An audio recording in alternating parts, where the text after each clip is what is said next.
private sector. So the main focus of today is basically looking at what sustainable tourism represents for Belize, not only for the tourism industry, but also for the environment and the conservation and preservation of the Mesoamerican Reef, which, as you know, comprises of our Belize Reef Reserve reef system, our World Heritage Site. So, I also like to acknowledge a couple of people here. First of all, Mr. Ishmael Quiros, the Executive Director of the Economic Development Council. Some of Mr. Paul Leckie, Institute of Professional Development. And we have some board members that wear various hats. We have our President, Ms. Melanie Paz.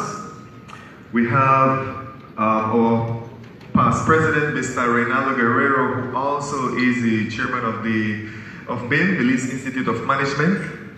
We also want to mention Mr. Osmani Salas, he's also one of our past presidents, but he's also the Senator for the Belize Network of NGOs. So we're happy to, and also we have another board member, Mr. Pedro Perez, who is the treasurer of the board, and he's also here representing one of our main corporate sponsors, the Atlantic Bank and Atlantic Insurance. So, and we have a representative, Ms. Fernanda from the Mexican Embassy as well. Very pleased to see her here supporting us. And we have Ms. Nicole Awil. She's the Executive Director of the World Conservation Society and many of her team members. And we have representatives from the Ministry of Tourism. So once again, thank you all for coming. Not only the individuals I mentioned, but you all for sharing this very important day for us. So we're going to be starting first by rendering the apologies of the Ministry of Tourism and Civil Aviation. We had received confirmation from the CEO, Mr. Yashin Dujan, but due to a very personal emergency, he's not able to be here with us. But they really went the extra mile to ensure that they will be able to share their views and their support for what we want to pursue with the symposium, and then what is in the horizon in the near future in terms of what the BTIA is going to be proposing to do. So we have a video recording for the Ministry of Tourism. The Chief Tourism Officer took the time to record their presentation. So I'll ask you all to just pay attention. And go ahead, Tanisha. Good morning, everyone. My name is Abel Castaneda from the Ministry of Tourism and Civil Aviation. I'm the Chief Tourism Officer here at the Ministry. First and foremost, I would like to thank the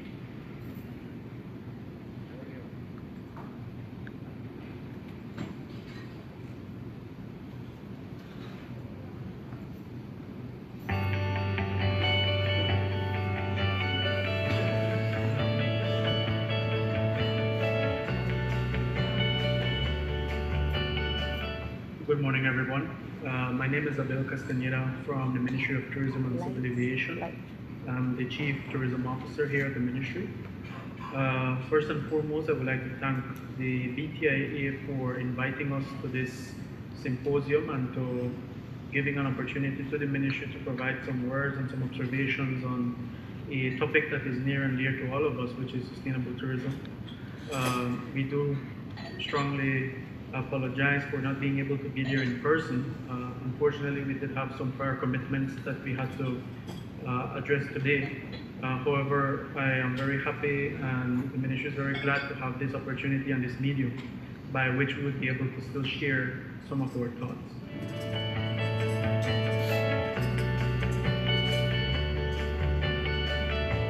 It goes without saying that natural resources is one of the fundamental pillars of our tourism offering. However, this notion is only effective because beyond tourism, at the national level, there is a national conscience that is heavily invested in ensuring that our natural resources are managed properly and responsibly. While our environment is fundamental for our sector, it is also inherently linked to a second pillar, which is our cultural resources, and much simply put, to the people. It is this mix of people and environment that makes Belize's tourism offer so intoxicating, so sexy as we say it, and it is in my mind the intangible marriage that has allowed for our sector to grow and develop at the rate that it has had over the past decade or so. Nonetheless, it is the very same mix of when people interact with our environment that creates also the challenges that we face on a day-to-day basis in our sector and in conservation.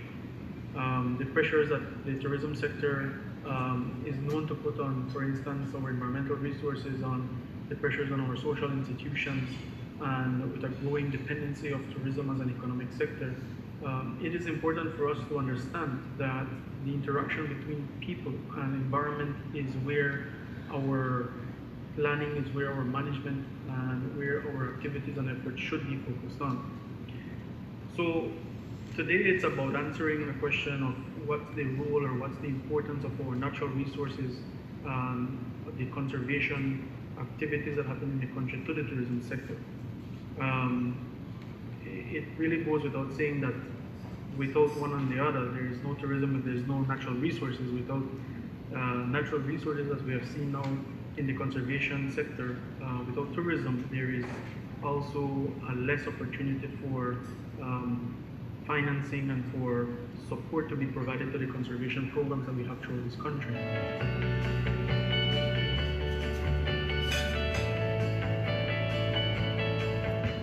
In our intervention for today, what the ministry wanted to really focus on was the gap and the opportunities that exist within conservation and within natural resource management, and in particular in focusing on the term management.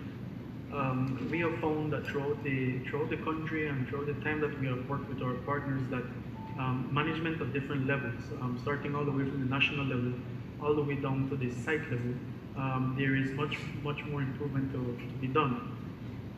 We have seen great strides in conservation and protected areas in this country, and we must always congratulate our conservation partners for leading that cause.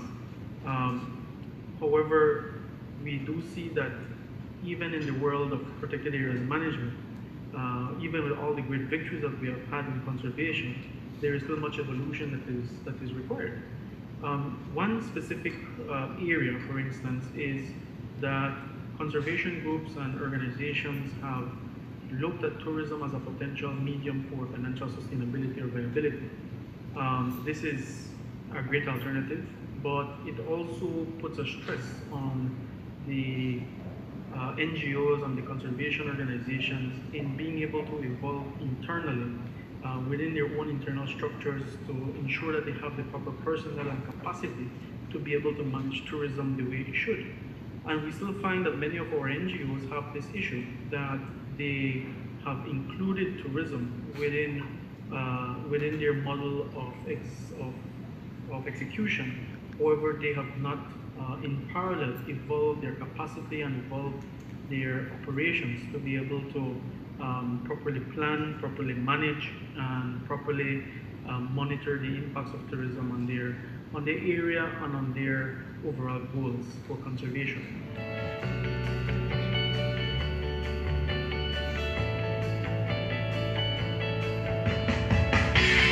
Another area of intervention that we wanted to do when it relates to management has to do more at the broader level.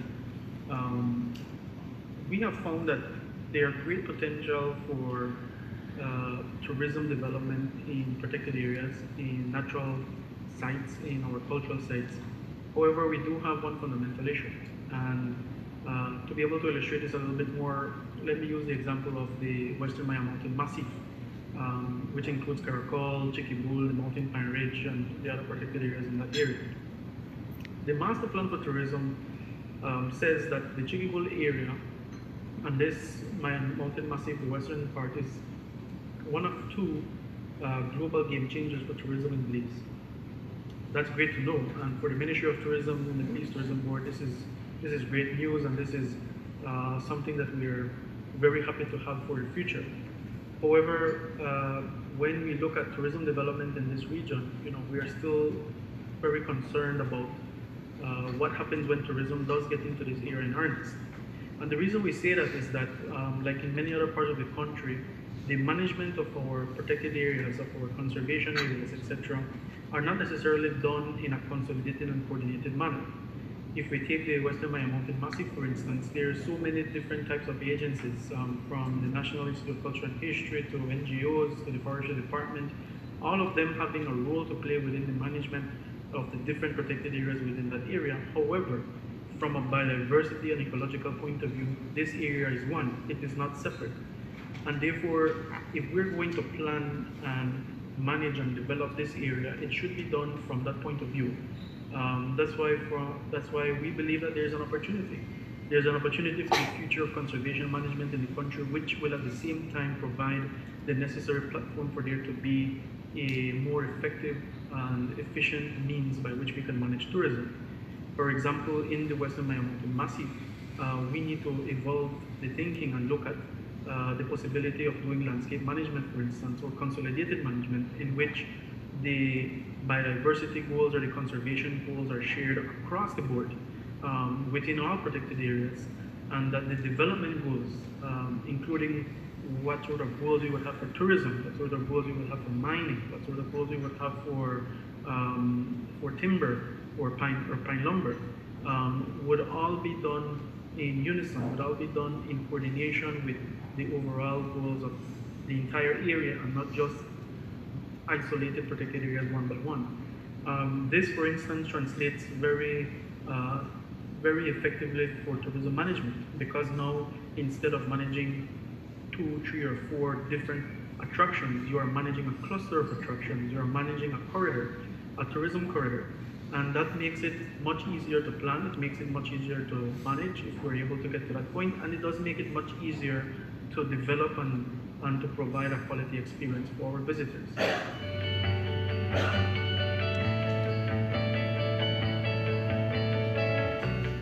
The second area that we wanted to also intervene on has to do more at the attraction level.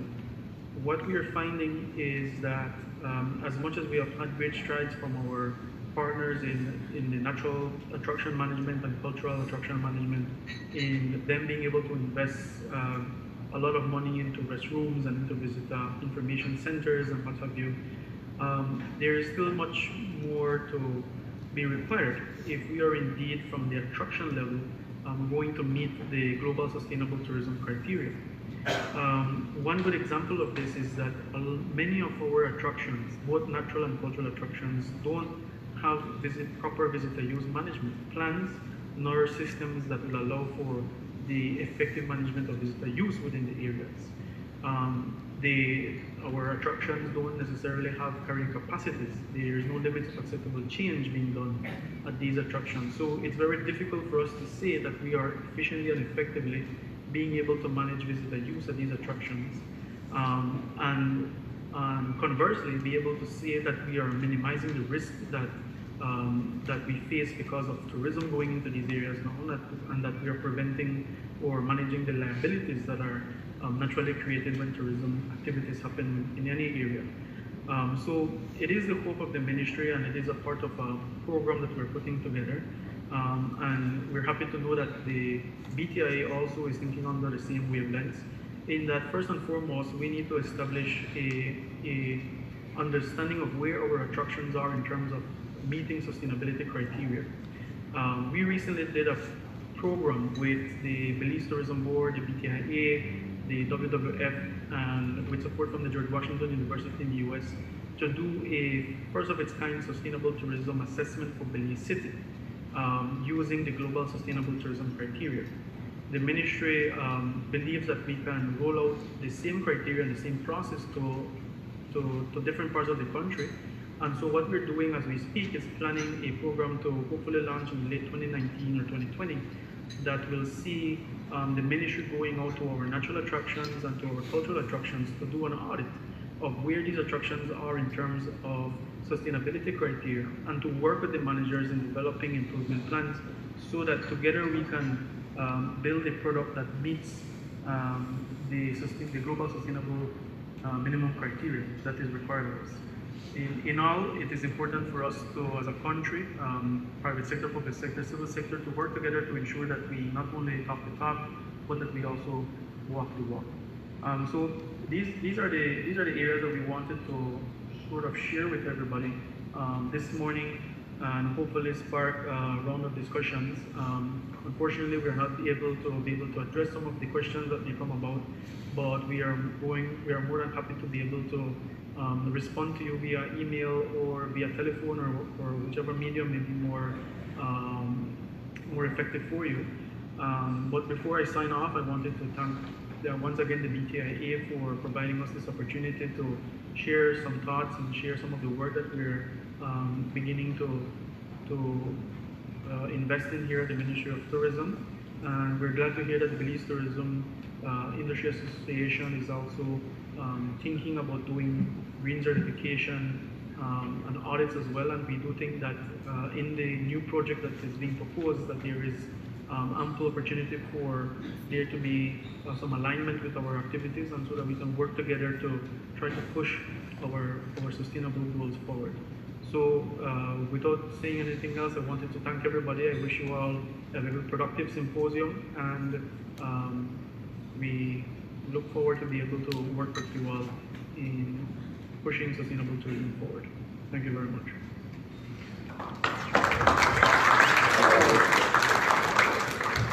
Thank you for the round of applause. We do have members of the Ministry of Tourism and Civil Aviation present here, so I'm sure they are more than happy to receive a round of applause for sharing their views and thoughts on today's topic. As Abil highlighted, when we talk about sustainability, it should be a matter of national importance, national focus. We have been internally discussing and working on various projects that are going to promote that. And that is what has led the BTIA to where we are today, where we really want to capitalize and be able to more actively pursue the opportunity to influence cultural change. You know, we want to influence the way stakeholders and the business sector does business in Belize, but also with the support of the government and the various departments.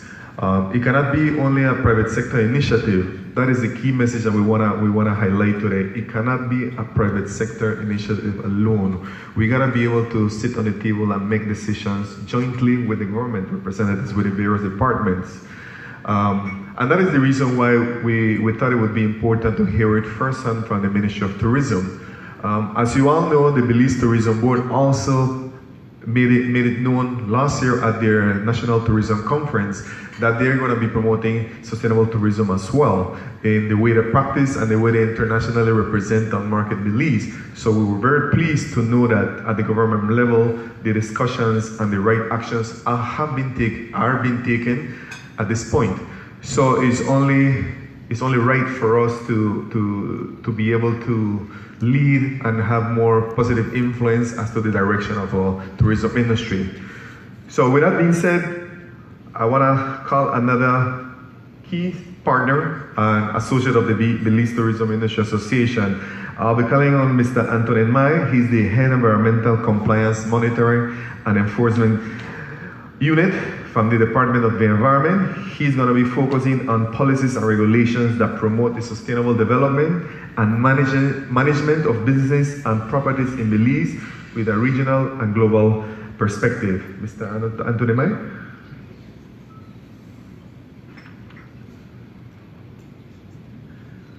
Good morning, everyone.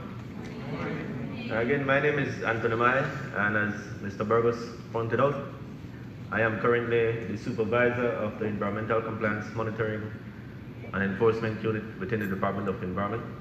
I have been with the department, thank you.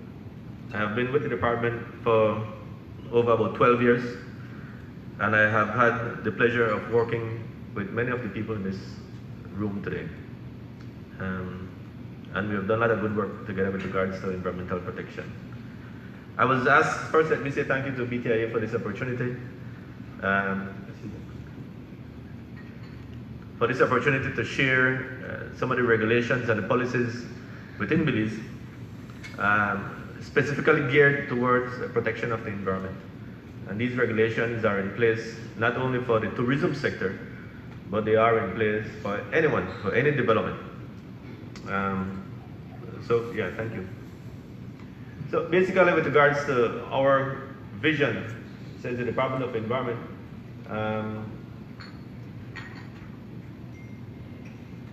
says that we are the leader in environmental stewardship for the promotion of sustainable development within Belize. And so our vision, the way we want people to look at us, the way our daily activities is basically geared towards sustainable development. And during the presentation, you will see some of the practices that we have in place to promote this principle.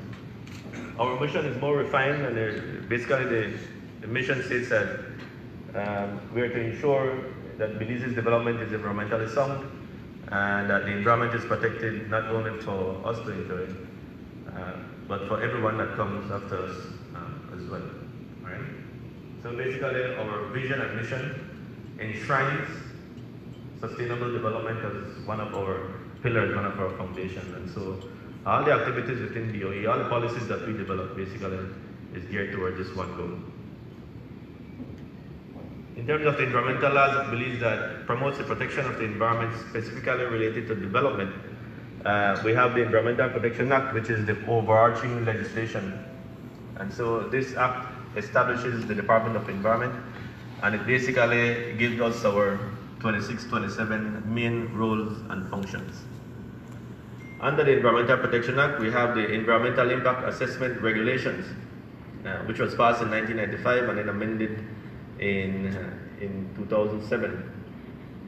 This piece of legislation basically is one of the key tools that we use in the department to ensure that development occurs in the most environmentally sound manner, and I'll go more into detail with that shortly.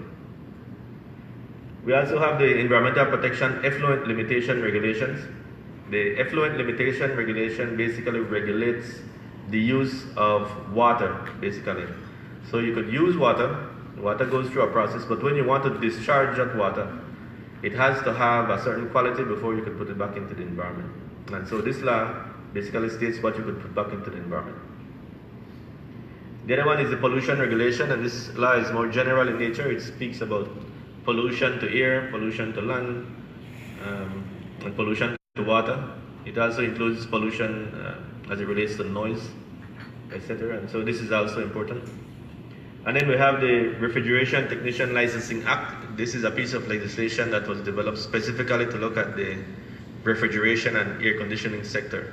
The tourism industry, the tourism sector, basically is one of the main key stakeholders when it comes to refrigeration and air equipment initiatives.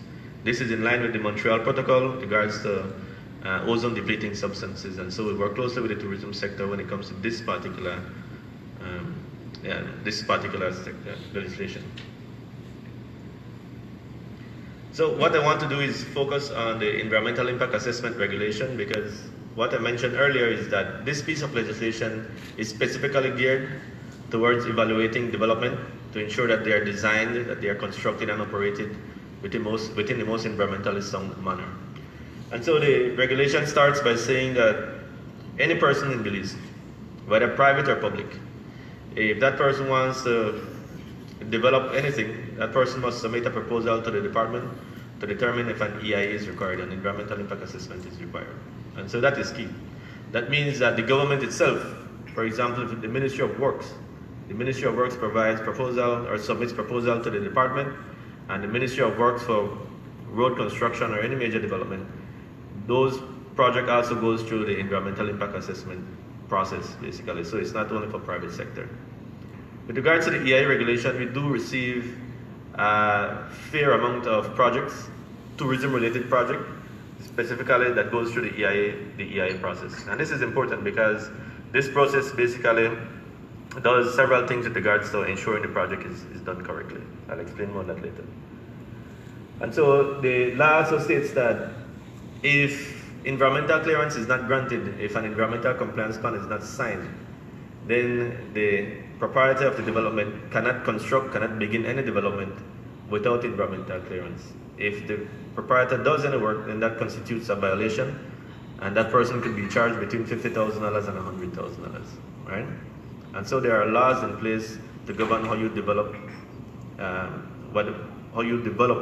in Belize, basically, how you develop a piece of land or your business. So the environmental impact assessment basically is very important because it is a planning tool. We normally like to use the analogy of the blueprint of a house. And so when you want to build a house, basically you just don't begin to construct. You put your foundation in, you put your walls in, and then you decide how will the rooms how will we set up the rooms, how will I put the plumbing in place, the electrical wire in place. So what the blueprint does, it basically gives you a roadmap. This is what you need to do, this is what you need to consider, right? And so at that point, if there is anything of concern, you could make changes, and the change would not have any cost. And so what the EIA is, the EIA is that same type of planning tool. When you want to construct a development, when you want to establish a tourism facility, you need to have a plan in mind, right? And when you conduct the environmental impact assessment, when you go through the process, it will highlight the major environmental impacts of your project. And so then you could modify, you could redesign your project so that it could be so that you could get the most environmental friendly way of developing this project, right? So the first thing that an EIA is, it is a planning tool. It saves money at the end of the day. I'll give you a good example.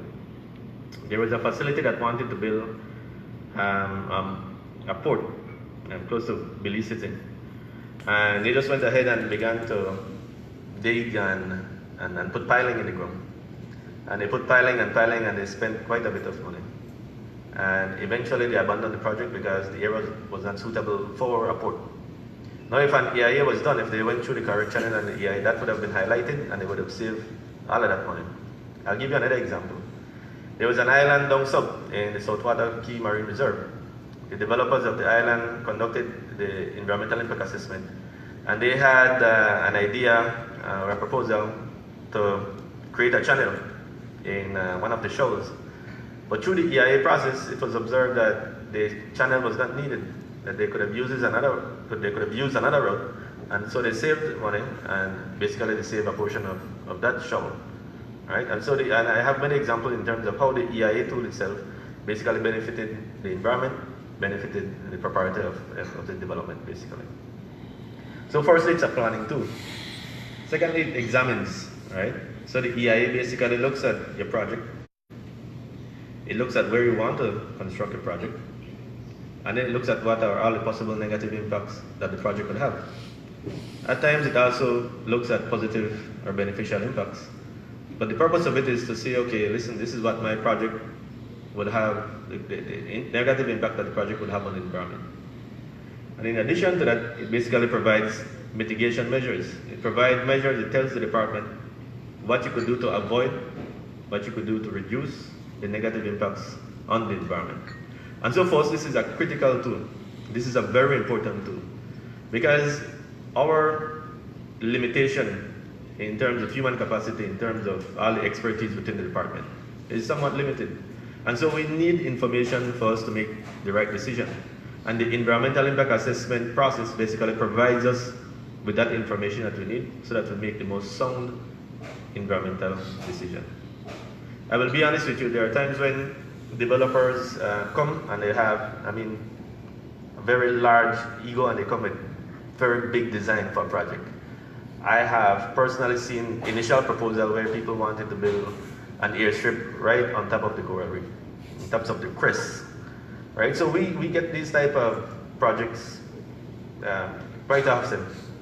But not because a project proposal comes in with a specific design, that means that the project will be approved as is. What the Department of the Environment does, we use the environmental impact assessment tool. We allow the project to be redesigned or fixed or modified so that it provides, again, it is developed with the least amount of environmental impacts, all right? And so most of the projects that you see in Belize that gets approval, the initial concept for those projects was much larger.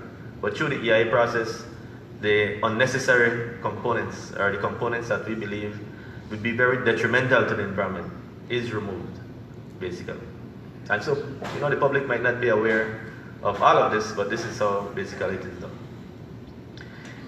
In terms of mitigation, also, the EIA also provides a monitoring plan. And so you go through the process with regards to looking at the project, looking at the impacts, developing mitigation measures. You also look at monitoring. So what should be monitored? How often should the department go out and monitor, right? If the monitoring, through the monitoring, it decides we observe any issue, then it needs to be addressed, and there's a way how we do that as well. So the monitoring plan within the environmental impact assessment report is very important. We normally use the mitigation measures that are provided and the monitoring plan to put within the environmental compliance plan. The ECP, I'll discuss that shortly. In my technical experience with the department, the environmental compliance plan is one of the strongest environmental tools that we have within Belize. Right? And I'll get to that shortly. But in terms of the EIA there's a process that it goes through. It also involves consultation with key stakeholders. It involves consultation with the community where the project is being developed, and so it is all inclusive. When an EIA is submitted, however, the EIA is not reported solely by one person in the DO. It is reviewed by the National Environmental Appraisal Committee, the NEAC. The NEAC comprises of 30 members, and as you could see, the composition of NEAC is fairly comprehensive. We have the Chief Environmental Officer who sits as the chair. We have technical people in various different backgrounds. So you'll see the Chief Forest Officer, the Fisheries Administrator.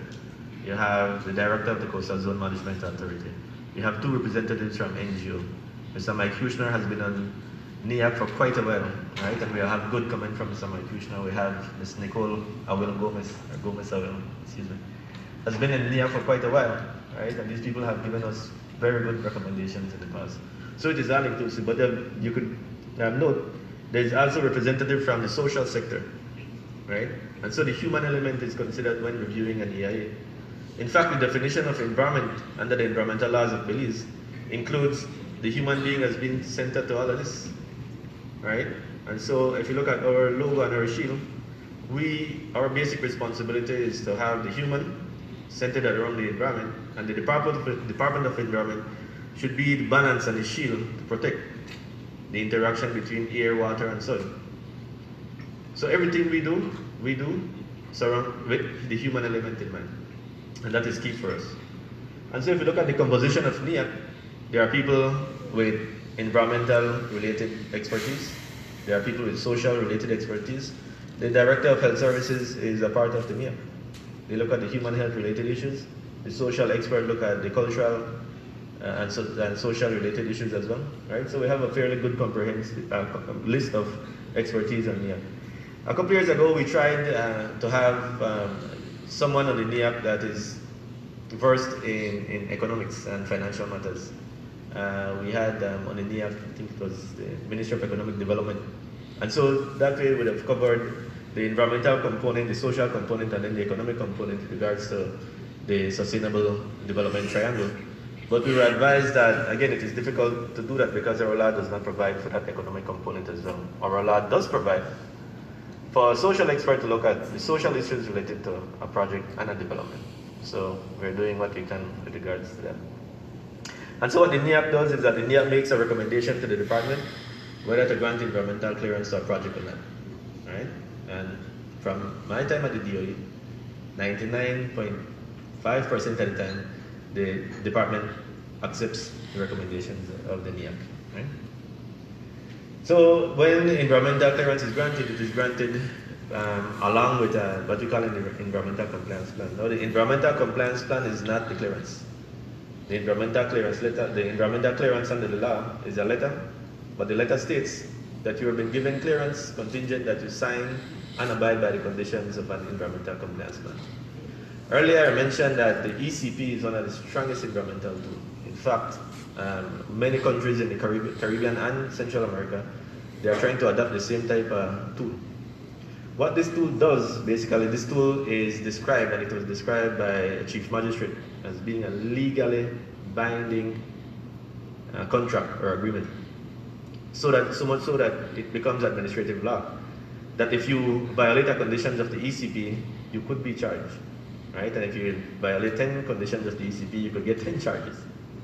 But the tool is so strong, it is what we use on a daily basis to ensure that developers are designing, constructing, and operating their development according to these sets of conditions.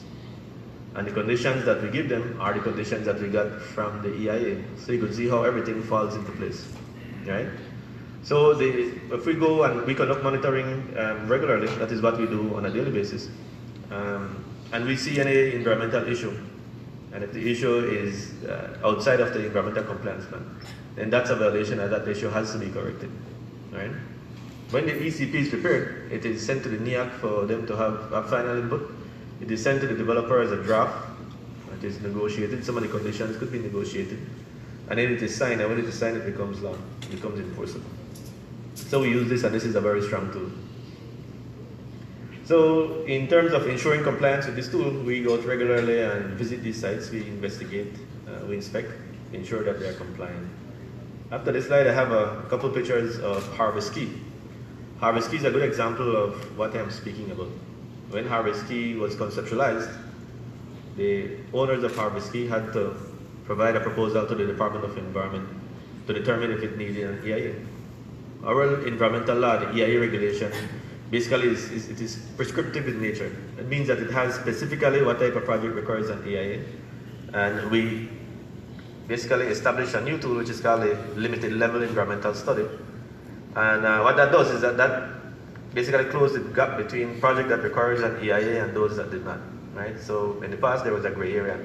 So developers would say, okay, if I need to do a project and a project under the EIA regulation, Schedule 1, says that it has to be of a certain size, then they would develop a concept for a proposal just below that.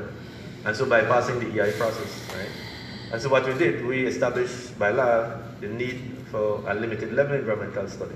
So like a smaller EIA. And it looks at maybe 3 to 4 main or key issues, and then they need to study and investigate that. And so we close the gap with that. But yeah, so we go out regularly and we conduct the monitoring of these facilities. And so the monitoring is specific to the project site, it is specific to the development, and it is specific to the environmental compliance plan. That means that, for example, if I go to Harvest Key has an environmental compliance plan that I need to go, and I need to tick off if they are complying with the conditions and the one that they're not complying. I need to record it, and I need to write them and say, you need to fix this, and I give you a time frame within which you need to fix it. It also it ensures that the condition of the ECP are being enforced. It says through frequent monitoring, issues are identified and corrected before they become a major problem. So that is important. It says the DOE normally conducts joint monitoring. And so if I continue to use Harvest Key as an example, we began monitoring Harvest Key at a very early stage from the construction phase. And when we monitor Harvest Key, we used to do it monthly. We used to have the Fisheries Department, Belize Sports Authority, the Labor Department, Coastal Zone Management Authority, the Forest Department, the Fisheries Department. I mean, it used to be a team. And every month we are there, every month to ensure that this project develops in accordance with the environmental laws of Belize and in accordance with the ECP. And then the labor, for example, look at the labor issue. Belize Port Authority look at port-related issues. And so when we go together as a joint team, I think we encapsulate, we capture more, and the inspection is more comprehensive. The ECP for Harvest Key, just for example, basically covers things as vegetation, how you clear your vegetation, and how you deal with landscaping. It covers issues with regards to construction and building of structures. It looks at earth movement and related activity, because of the dredging of the canal, obviously. Water-related issues, monitoring program, and this includes monitoring, water quality monitoring, air quality monitoring, etc. Waste management, liquid, solid, and hazardous waste. Transportation and drainage. This includes transportation by sea and by land. It looks at deep water access channel, the issues related to that, energy and fuel, cultural, social issues, and disaster management. And so the ECP for this project, again, most ECPs are, yes, they are site-specific, but they are comprehensive in nature. They try to cover everything, basically. So this is Harvest Key. Every month we used to monitor Harvest Key, and this just shows how, from a regulatory standpoint, right, while we might not be at the forefront, you might not see us doing all of these things behind the scene, much is being done. And this is not, I'm using Harvest Key, but this is just one example of the amount of inspection that we need to do on a daily basis. And so Harvest Key, at its initial stage, we began to monitor them during the construction phase. And I have to admit, we bumped heads a lot.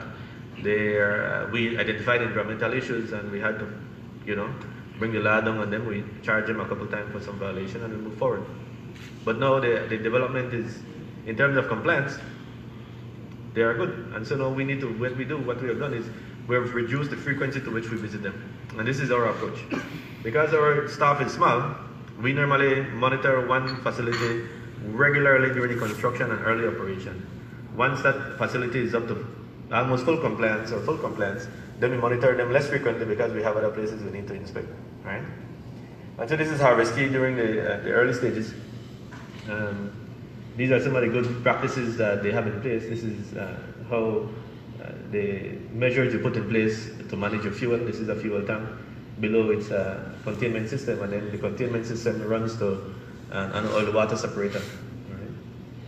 So this picture shows basically the tertiary level wastewater treatment system. And so these are some of the requirements within the ECP. And these are some of the conditions that needs to be put in place to ensure that the environment is protected. And so in Harvest Key, there is a tertiary level treatment system, and we monitor the water from the system regularly so that we ensure that they are complying with the effluent limitation regulation. And that means that they are not polluting from the nearby water, from sewage, basically. So this is their tertiary level treatment system. They have a very good system.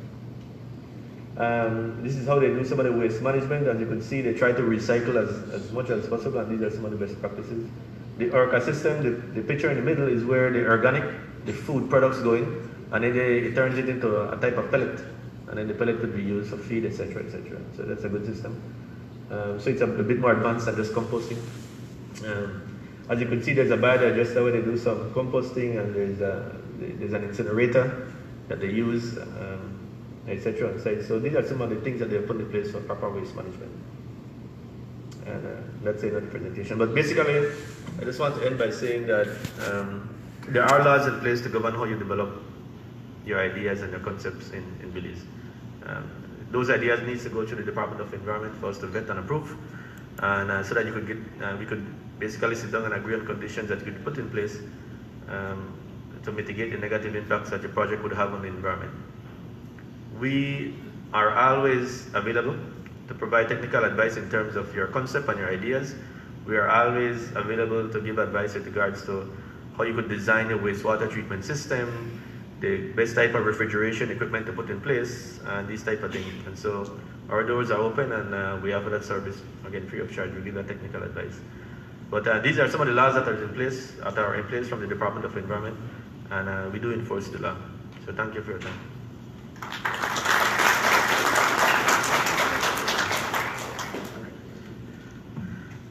Thank you, Anthony, for sharing that in-depth view at the micro level of what the laws and regulations that you guys enforce on a daily basis all year round, you know, to really emphasize the importance of having these regulations in place and to ensure that the Department of Environment is on task in enforcing those regulations. So it is a good way of you sharing that information where we get a more legal aspect of how the businesses and stakeholders and investors that come to Belize should be in compliance with many of these regulations. So thank you for that. Let's give Anthony a round of applause once again. Now we're going to have a very interesting, a very insightful business entity that is Green Glove certified. And to my understanding, they possess the highest Green Glove certification in the country. There are 6 properties that are Green Glove certified. So basically, they are in compliance with everything that Mr. Mai has shared with us. They are the ones that actually ensure that their business model is based on those regulations and even further based on the Green Glove certification requirements. So we're going to have Craig Hayes from the Turknet Flats, who's going to be presenting on the process and the economic and market benefits of going green and for implementing best practices. So, Mr. Hayes, can you please come and enlighten us about the wonderful things that Turknet Flats is implementing?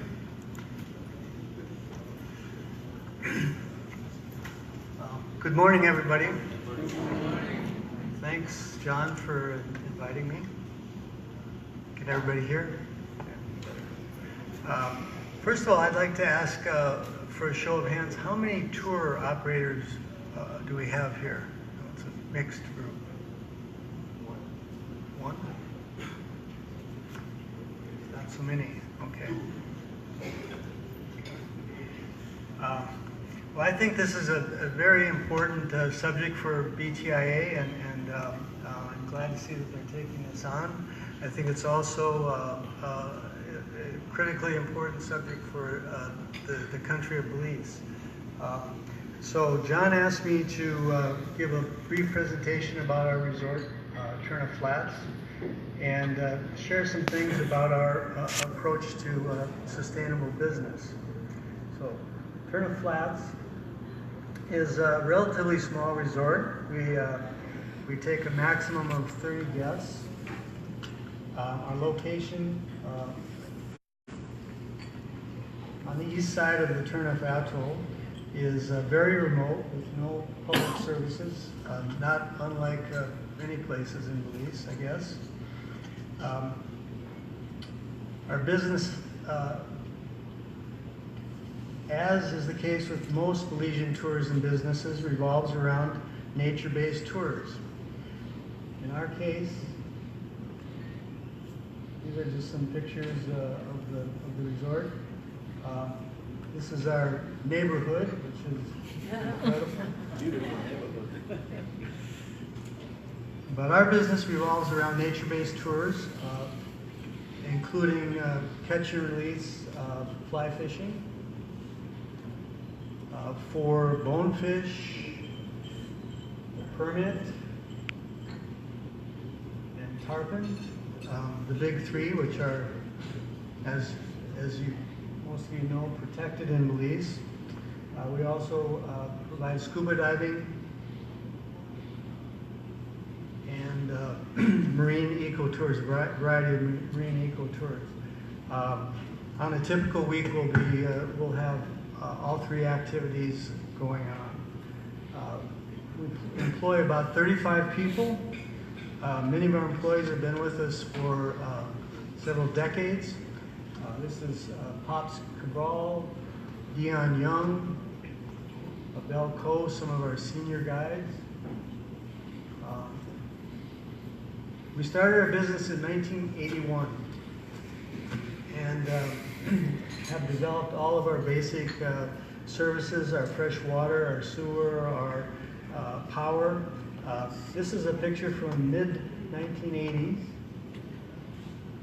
This was our first cabin in the early 1980s. And our business has certainly evolved over those 35 years, but the key principles remain the same. And those are serve our guests well and be responsible stewards for the incredibly beautiful place that we work in. Over the years, our business models work pretty well, and we've been fairly successful. I believe our occupancies are some of the highest in the country. We're able to charge a fairly high rate per day. And our return guest rate is about 40% year over year. Again, our business principles have been based on two things: take excellent care of our guests and take even better care of the environment. This is the other direction of our neighborhood. People obviously come to Belize primarily to enjoy the incredible natural environment, and I believe that most tourists want to feel that they're a part of protecting Belize's heritage. I think that sometimes that gets overlooked, but I really believe it's true. The fact of the matter is, without a healthy environment, and to a significant extent without a healthy marine environment, we won't have successful tourism or successful tourism businesses. So for me, protecting our environment is really a matter of self-preservation. In 2002, we decided we wanted to be more directly involved with protecting Turner Atoll. We formed a nonprofit organization named the Turner Atoll Trust. These days, I spend more than half my time on efforts at Turner Atoll Trust, but some of our major efforts have been working with Mike and others on the catch and release law and release that was passed in 2009, and working on developing the Turner Atoll Marine Reserve, which was declared in 2012. We funded the management plan and funded the consultations, which were something like 10,000 man-hours of time involved in that. These days we're working a lot on getting gill nets banned in Belize, which I think that is something that is incredibly important, and I think, I hope the tourism sector is a strong supporter of getting that done. It's a significant issue for tourism, major issue. Around that same time in 2002, Yvonne Chenard, the owner of Patagonia, and Craig Matthews from West Yellowstone, Montana, owner of Blue Ribbon Flies, both of whom had been prior guests at Turner Flats, approached me about their idea called 1% for the Planet. The concept was that businesses would give 1% of their income, that's 1% of all their income, not 1% of their net income, to conservation. And for that, they would become a member and recognized as a member of 1% for the Planet. This fit exactly with my plans at that time, and we signed up on the spot, became a charter member of 1% for the Planet. I'm very happy to say that over the past 15 years, we've been able to donate more than $1 million to conservation efforts at Turner Atoll through 1% for the Planet. The issue with 1% for the Planet, the thing that really makes it special is that they don't tell you where to put your money. They just insist that it be in a legitimate conservation organization. So you can really use your money to protect your own backyard, and that's really the magic of that concept. Anyway, we recognized early on that we needed to let potential clients know that we were protecting the natural resources and that this was a core principle of our business. I want to be really clear about something for the tourism operators. This wasn't and isn't about altruism. Our environmental stewardship has become an essential part of our marketing, and I know for a fact that this has been an important part of the success of our business, and that it's generated business for us. I think that's really an important concept to make, maybe the most important one. It isn't only the right thing to do, it isn't only something to make you feel good, it does those things, but it's really about good business. Good environmental stewardship is necessary for tourism in Belize, and it's good business to promote it that way. In 2012, we decided that we wanted to look into eco-certification, again, as a way to promote our environmental approach to potential clients. After looking at various organizations, we settled on Green Globe and pursued their certification. It's hard to quantify, but I'm certain that our Green Globe certification has been a factor in guests coming to visit us. I hear it all the time that they chose Turner Flats over some other place that they were considering because of the Green Globe certification.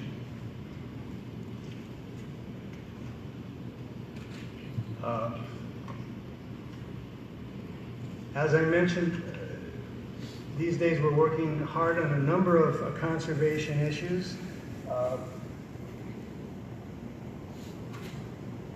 And we're continually trying to improve our environmental footprint at the resort. Also, we're continually trying to improve community relations, and I think those things go together and are equally important. Just a couple examples here. This is something that actually DOE helped us with. This is our relatively new septic system. It goes through a conventional anaerobic process, which is behind the bushes here, then through an aerobic biodigester, then through a chlorination process, and through more than half of our resort. This thing goes back into the toilet water system, and it's a closed system, so it's never released to the environment. On the other half, we don't have that option, so this fairly clean water goes into a drain field. We collect and recycle all of our oil. About every 6 weeks, all the oil that we've collected from the kitchen, from changing oil and outboards and diesel generators, is taken to town where it's collected by Sol, and it goes to a biodiesel operation. We have significantly upgraded our fuel system to make sure that there's no chance of fuel spills. We have now installed triple-walled pipes throughout the fuel system, and collectors for drip pans and so on. So there's very, very little chance of ever having a fuel spill.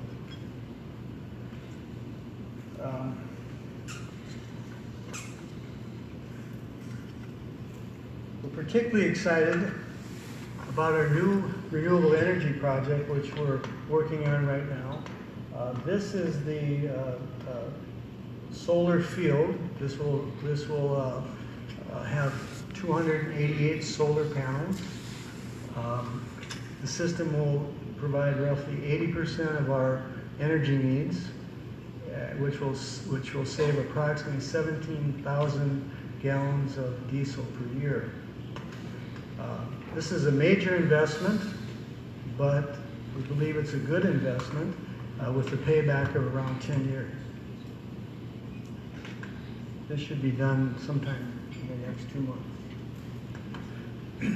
I firmly believe that we have to protect our environmental resources for tourism to be sustainable in Belize. I really applaud John and Ray and Pedro and BTIA for leading this effort. I think it's a very important effort for Belize.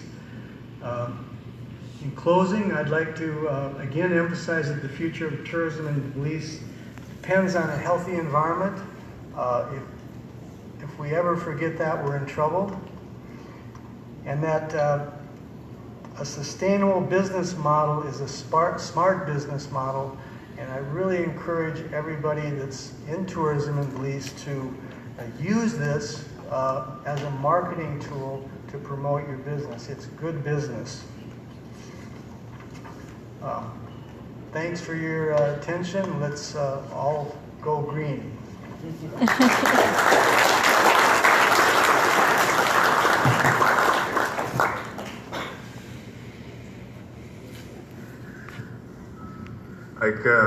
Craig, I cannot deny the warm feeling it gave me to looking at the details of how you run your operation there at Terminal Flats.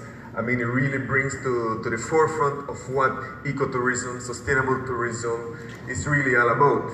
And this is what the main focus of the symposium today is that we want to be able to promote and to positively influence and lead the continuation of the movement, because the movement has begun for a number of years now. And if you look at the historical timeline of Terminal Flats from 1980 to where they are now, it's a process. But the key message that I get from what Craig's business model is we normally look at eco-friendly practices and anything that's going to help the environment, any special system that's going to cost us $10,000. Most investors or stakeholders look at it as a cost. But I like how Craig looks at it. It's an investment. It's an investment that pays back economically to you, and then it pays back even at a greater volume because you're preserving and protecting the environment, the key component of your tourism product. we cannot lose focus on that fact. And that is why we need to continue making that point clear to everybody. You know, when you leave this room today, we want you to be ambassadors for what we want to promote, for what Belize is supposed to be saying to the region and to the world, that this is what we are all about. This is where Belize is headed to. So now, I'm going to try to be as brief as possible and to present to you what the BTIA is looking to implement over the next 3 years. But this is something that is not going to end at the end of 3 years. This is something that we're going to be focused on the financial sustainability so that it can carry onwards indefinitely. We cannot do this only for 3 years. We need as many businesses, whether you're a restaurant, a hotel, a tour operator, for you to be able to implement a sustainable tourism business model for your operation. So that is the key focus of what we're going to be presenting today.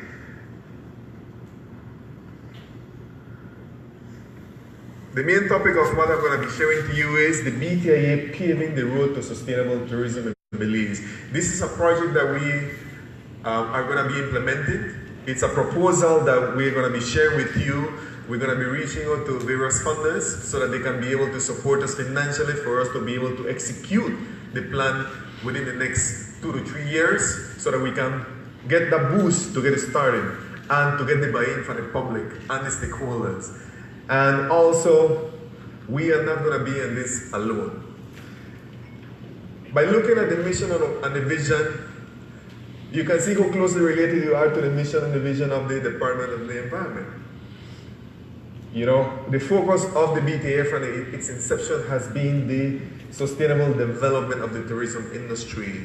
We have been doing our fair share of doing different advocacy efforts to ensure that.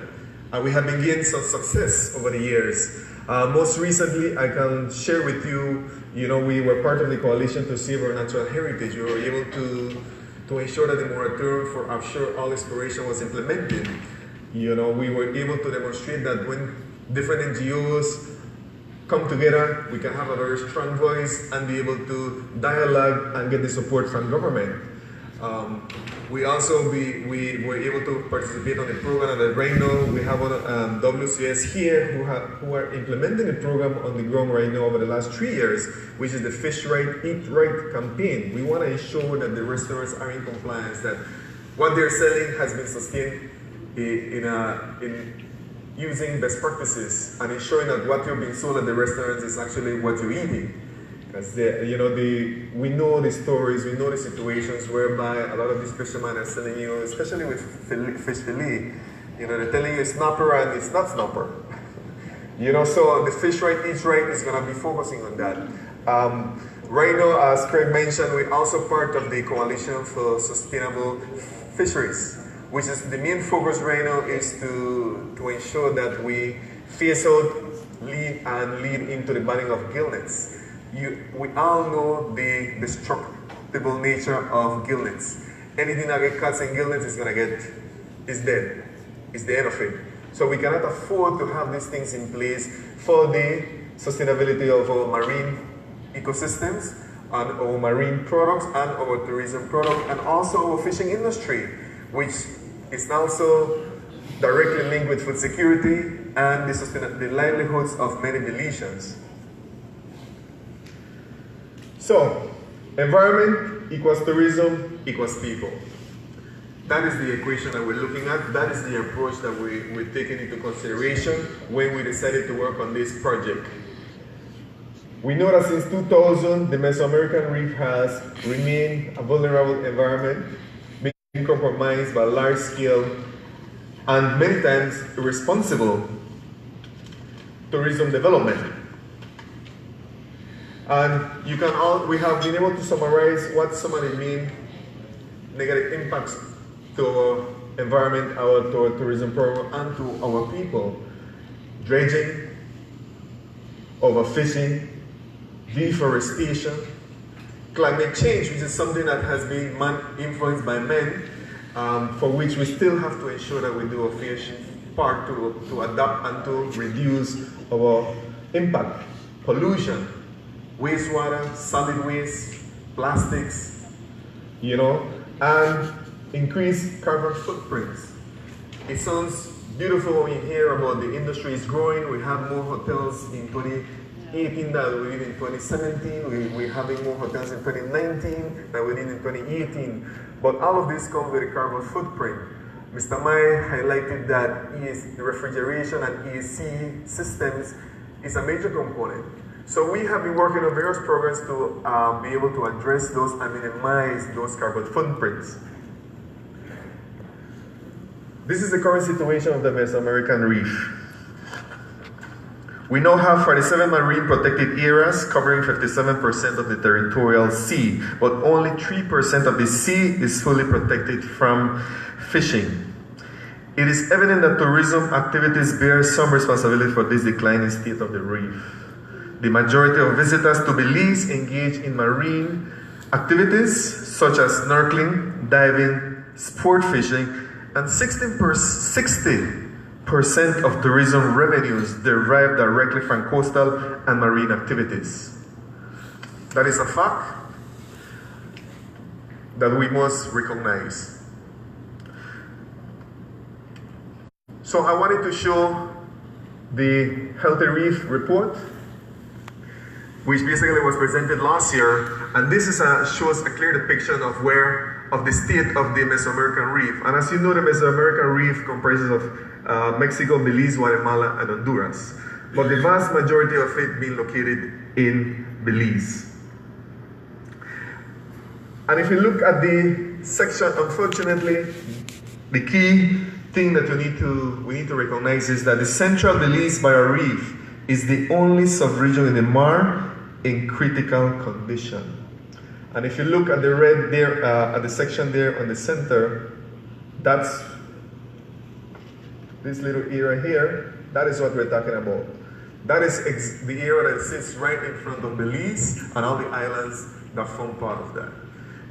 So it is crucial for us to recognize that we are at a point where we need to accept the realities of where we are falling short of protecting our environment. So and we need to ensure that we are beginning to promote its sustainability, promote its longevity. We need to ensure that we are all working in this together. Private sector, public sector, NGO community. Tourism industry stakeholders need to change the way they conduct business in Belize. That is a must.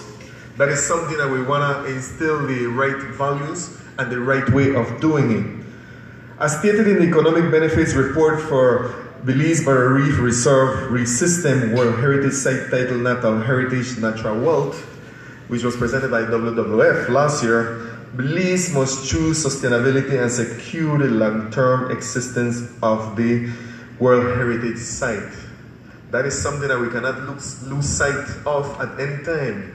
When the DOE receives big projects or big EIA reports or big ideas, you know, we need to bring them to understand that our environment comes first. Yes, we welcome the investment. Yes, we want to support you, but remember, the conservation and preservation of our environment is the number one thing that your business model must include. And we want to continue to emphasize that point moving forward. Now, what I'll be presenting today is this proposal. We're going to be focusing on a sustainable tourism project for Belize. It's going to have 4 key components. Component 1, we need to know where we stand. So we're going to be conducting an eco-audit baseline data to know where we are right now. We need to know by destination, we need to know by stakeholders and businesses where they are. We already see some of these practices being implemented, but we don't know how low or how far apart we are. The second component, we're going to be looking at implementing sustainable tourism practices. People need to think of how they can be a part of the solution. They need to know how they can get started. They need to know where the resources are available. They need to know where the training is going to be available. So we're going to be taking the opportunity to provide that information and that support and that technical support. The third component, we're going to be encouraging a certification program. Craig Hayes mentioned Green Globe. That is only one of the different certification programs out there. There are many more that we have identified. So what the BTIA is going to be doing is we're going to be trying to lobby to see if we can get discounted rates and the right support so that it's more accessible and affordable to our stakeholders in Belize. And the fourth component is going to be focusing on marketing and public relations strategy. We need to emphasize the importance of sustainable tourism. We're gonna be promoting all the entities that are gonna be signing up to the program. We wanna send a clear message to the region and to the world that Belize is gonna become a sustainable tourism destination. We want to emphasize that, and to do that, we gotta be able to demonstrate the economic values of going in that direction. Mr. Craig Hayes' business model is proof that it works. It proves that it yields the revenues and the profits. That is what a lot of us are in business for. You want to ensure that we have the right business model, that we get getting more business and more people to come to our establishment. But we want people to come to our establishment for the right reasons and for the right experience. So I'm going to share a little bit more detail as to what each one of those components entail and some of the outcomes that we're looking to achieve from from those components. So the first component, the eco-audit baseline data. These components will focus on conducting an eco-audit of Belize's major and emerging tourism destinations, with the overarching outcome being to determine financial savings in the tourism sector that allows resilience of the ecosystems. Some of the outcomes that we're looking to achieve are to identify the sustainability practices in destinations and businesses. It will measure key activities such as water quality, solid waste management practices, water usage, energy usage, and carbon emissions. We will determine financial savings in the tourism sector that allows resilience of the ecosystems. We want to show you the economic benefits of going green, of being able to implement these best practices. So you're going to be able to say, you know what, this is not a cost, this is an investment. And this is an investment that's gonna provide me with great returns. Best practices will be identified with proposed solutions and the prospective savings for the destinations. As a destination, we need to show you the big picture. If you're in San Pedro, if we get 50% of the hotels there to sign up to a program, we're going to let you know what value that brings to the economy, what value that brings to the environment, what value that brings to the Reef. And if we get 75%, we're going to show you those values as well.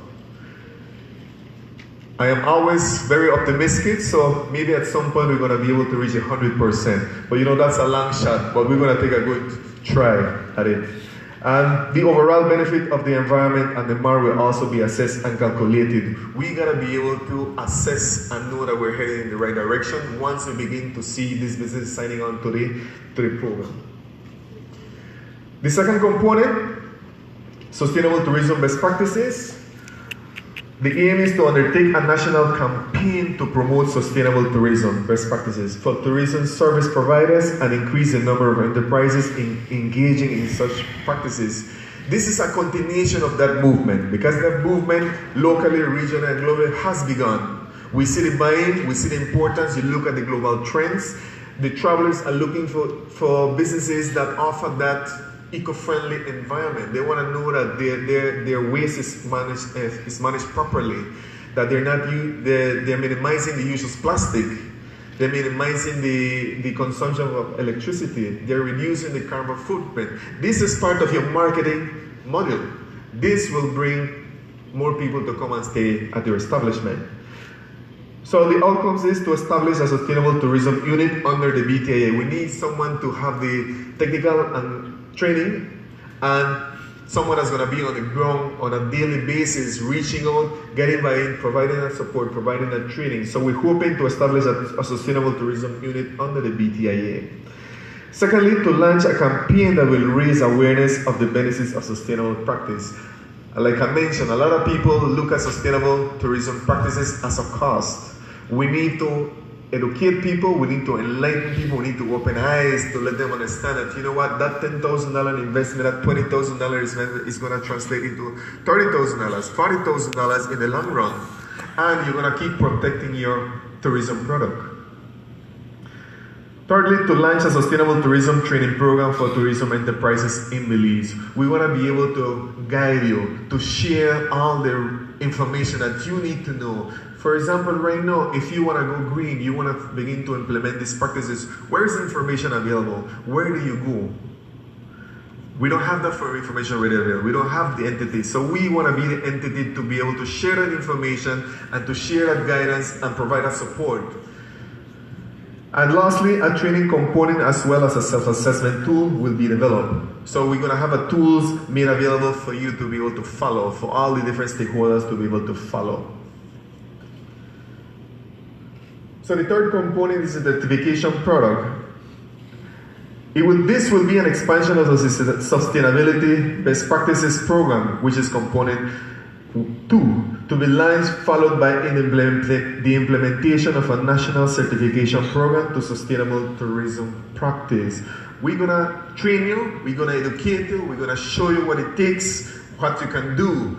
Then we're gonna show you, you know what, you are this close to a certification. All you need to do is invest in signing up and obtaining that certification. So we're looking at the outcomes to identify and partner with the international accredited and recognized certification agency. The BTIA is going to be reaching out and see how we can get Green Globe to give us a better package, a good package for Belize to be able to sign on to their program. And there are several other entities. We have EarthCheck, we have Reinforced Alliance. So we're going to be seeking out and see who is going to be able to support this movement and provide that opportunity to Belizean stakeholders and businesses. Secondly, we're going to alliance with financial institutions that can provide support to businesses and properties. We already see the Development Finance Corporation having a tourism portfolio, and they're promoting and making financing available for sustainable and eco-friendly practices. If you want to go in the direction and you want to invest and you need the funding, they already have it available. So we're looking to seek other entities that are going to be able to support us either directly, or the benefits are going to go directly to the business and to the stakeholders. Thirdly, to train Belizeans as auditors and assessors in all destinations. That is one of the key components that is going to ensure that this program becomes a success. Instead of bringing these auditors and these assessors from international destinations, we're going to have the technical expertise in the ground, easily accessible, readily accessible, and that factors into the cost of doing the investment to obtain that certification. Lastly, we aim to increase the number of properties in Belize with a sustainability certificate. As I mentioned right now, we have 6 Green Globe certified properties in the country, and there are various others that have their own individual certification. We need to have large percentages, 50% of the hotels, 75% of the tour operators. These are the numbers that we need to aim for. And then component 4, we have to add value to what you're doing, to the movement of sustainable tourism, sustainable best practices, and sustainability certification. So the BTIA hopes to consistently disseminate information and data to its members and the public. And the public means locally, regionally, and internationally. We want to provide, to market and promote all businesses certified under the best practices program, both local and international. We want people to come to your business because they know that you are already supportive of the environment, and to ensure that their stay is going to be at the level that they're looking in terms of having a very clean environment and a clean operation. Thirdly, to continuously promote the economic benefits of going green locally, to encourage others to become certified under the program. What we're going to be doing is that there's actually, we're going to be compiling as part of the database, we're going to let you know if you implement best practices and eco-friendly system for your lighting system. We're going to show you exactly monthly, bi-weekly, how much you're going to save. We're going to let you know about the consumption of water, how much you're going to save, and some of the other areas that Craig mentions. You're going to see how having fuel efficient systems in place, how much it's going to save you. Yes, you're going to invest, but you're going to get the investment returns on that investment in the short term, in the middle term, in the long term. And lastly, we want to market Belize as a sustainable destination. We want the world to recognize, to know that Belize is a green destination. Belize is a sustainable tourism destination, that we are looking to ensure that our marine ecosystems, our rainforests, our rivers, our watersheds, everything is being taken care of by the majority of the businesses locally. So overall, with the 4 components in full motion, by 2022, that's what we're aiming for. We're looking to influence the implementation of new policies and regulations that promote sustainability. The Department of the Environment already has a very in-depth legislations that they already have in place, but we still believe that there are more things that can be done. For example, what came to be last year, that the Ministry of Tourism and the BTIA were able to submit a cabinet paper that is pushing for the banning of single-use plastic. Those are the additional policies that we need to have in place. I became aware of a policy in the river in Playa del Carmen. If you have any business and you produce more than 38 kilograms of garbage per day, you are required to have a waste management plan. You need to tell the government how you're going to manage that waste. These are the policies that Belize needs to consider for all its destinations, specifically the ones in coastal and islands. To encourage the adequate enforcement of laws and regulations in those destinations, we have been working with the DOE very closely in various instances over the last 3 to 4 years, and we know that their resources are limited, the human resources are limited, so we need to encourage government to be able to invest and provide it with more capacity. We need to have better enforcement of all the regulations that already exist, and this doesn't go only for the Department of the Environment. We go for the Fisheries Department, it goes to the Natural Resources Department, the Ministry of Natural Resources, you know, all of the Coastal Zone, Port Authority, all of these agencies have limited resources. They need to build their capacity so that they're able to be more efficient at the enforcement. We want to change the culture of doing business in Belize by promoting the green and blue economy model. All right, and when you're talking about culture, it requires support from all ends, support from all individuals, support from all entities, and it has to go to the individual level. You have to look at yourself. How do you contribute to the sustainability of Belize? Not only tourism, but the sustainability of your environment, the sustainability of your country.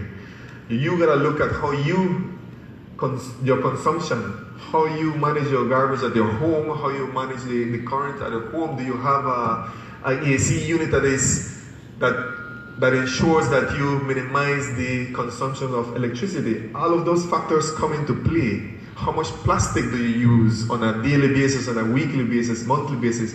So this is the cultural change that we wanna lead the movement so that you can become aware and focused and stay on that and see how you can change. We want to increase the number of businesses properties to be trained in sustainable tourism. That is where we're going to be measuring our success, by seeing the number of businesses that are going to be signing up to our program and being a part of the movement. We want to reduce the carbon footprint from hotels, restaurants, and tour operators. As we mentioned, we're going to be able to assess this by destinations. And those are going to be determined by the number of businesses that sign up to these programs and begin to implement some of these best practices. We want to increase the economic and marketing benefits of properties implementing sustainable practices and obtaining certification. Increase the number of green certified properties in Belize. We want to improve the health of our environment and the World Heritage Site. We have various agencies monitoring this, so we're going to look forward to the next Healthy Reef report, and that's going to be our signal. It's going to signal whether we're still at a 1.8 rating, which is poor, or if we are making progress and moving forward to maybe a fair or a good. And And lastly, we look to regionally and globally establish Belize as a sustainable tourism destination. We already have the Belize Tourism Board on board. We already have the Ministry of Tourism on board. We already have the BTIA on board. So we're going to just continue to emphasize and share that message with the world that we are going to ensure that Belize remains a green destination. So my last message to you is that we need to increase private and public sector partnerships towards sustainable tourism.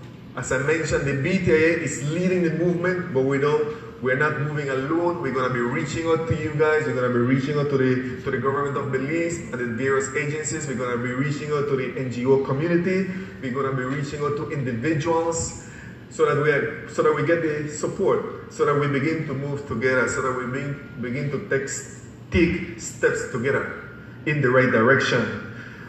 We hope to strengthen the support from government departments, the Department of the Environment, the Solid Waste Management Authority, Ministry of Natural Resources, Coastal Zone Management Agency, the Belize Tourism Board, the Ministry of Tourism and Civil Aviation, industry stakeholders, NGO community. And one of the other things that we need to do also, we want to continue implementing policies that promote cultural change. And as I mentioned, the moratorium on offshore oil exploration is a good example.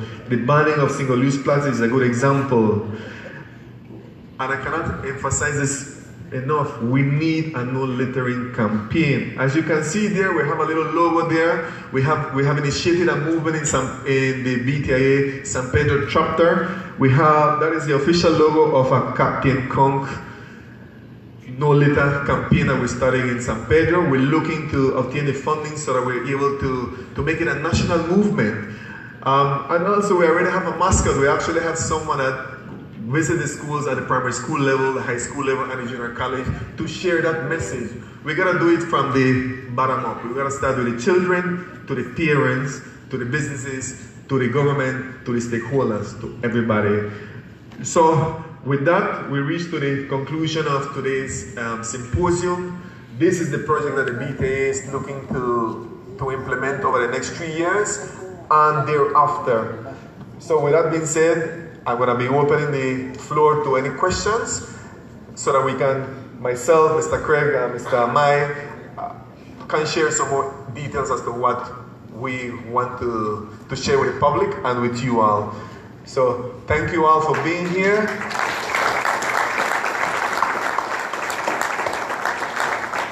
We have a microphone available at the back and we have someone going around with it. So if you have a question at this moment, don't be shy, raise your hands, and we're going to try to answer you as well as possible.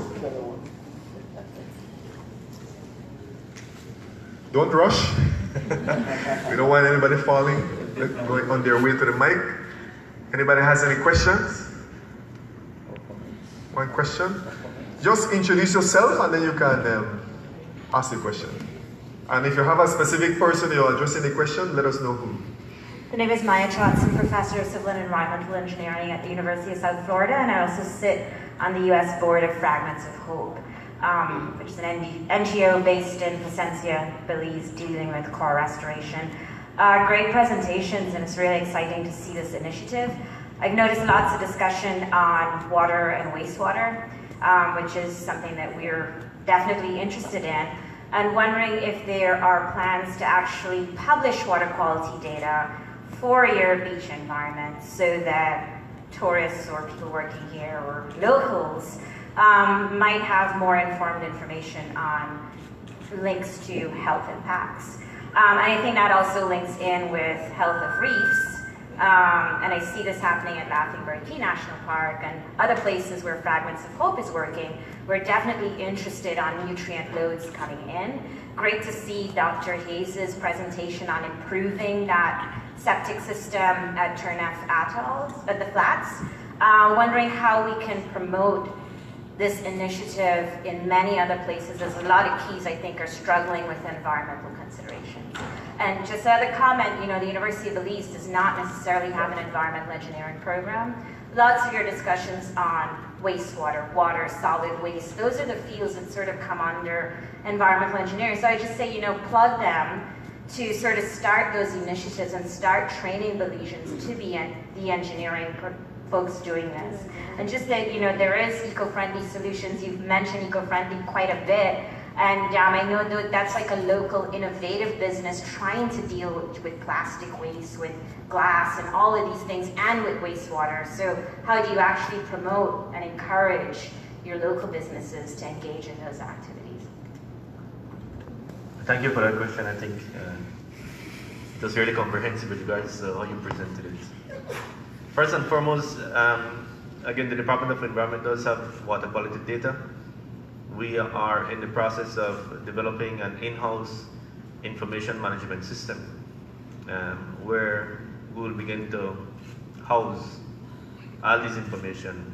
I have to be honest with you that at the moment we have the data are scattered. But as soon as this system comes into place, which is within the next couple of months, we'll begin to aggregate and put this data into our database so we could begin to turn that into information. After we get the information, then we could begin to publish it on the website. I know the Coastal Zone Management Authority does water quality around the coastal area. Ms. Arlene Mejia is here. Probably you could speak with her after this, and you could get her thoughts with regards to her data. I know that they do have data for the coast, specifically for the coastline. So you might need to speak with her. We are also, together with Coastal Zone Management Authority and the Hydrology Unit, we have engaged a consultant to update our national water quality monitoring program.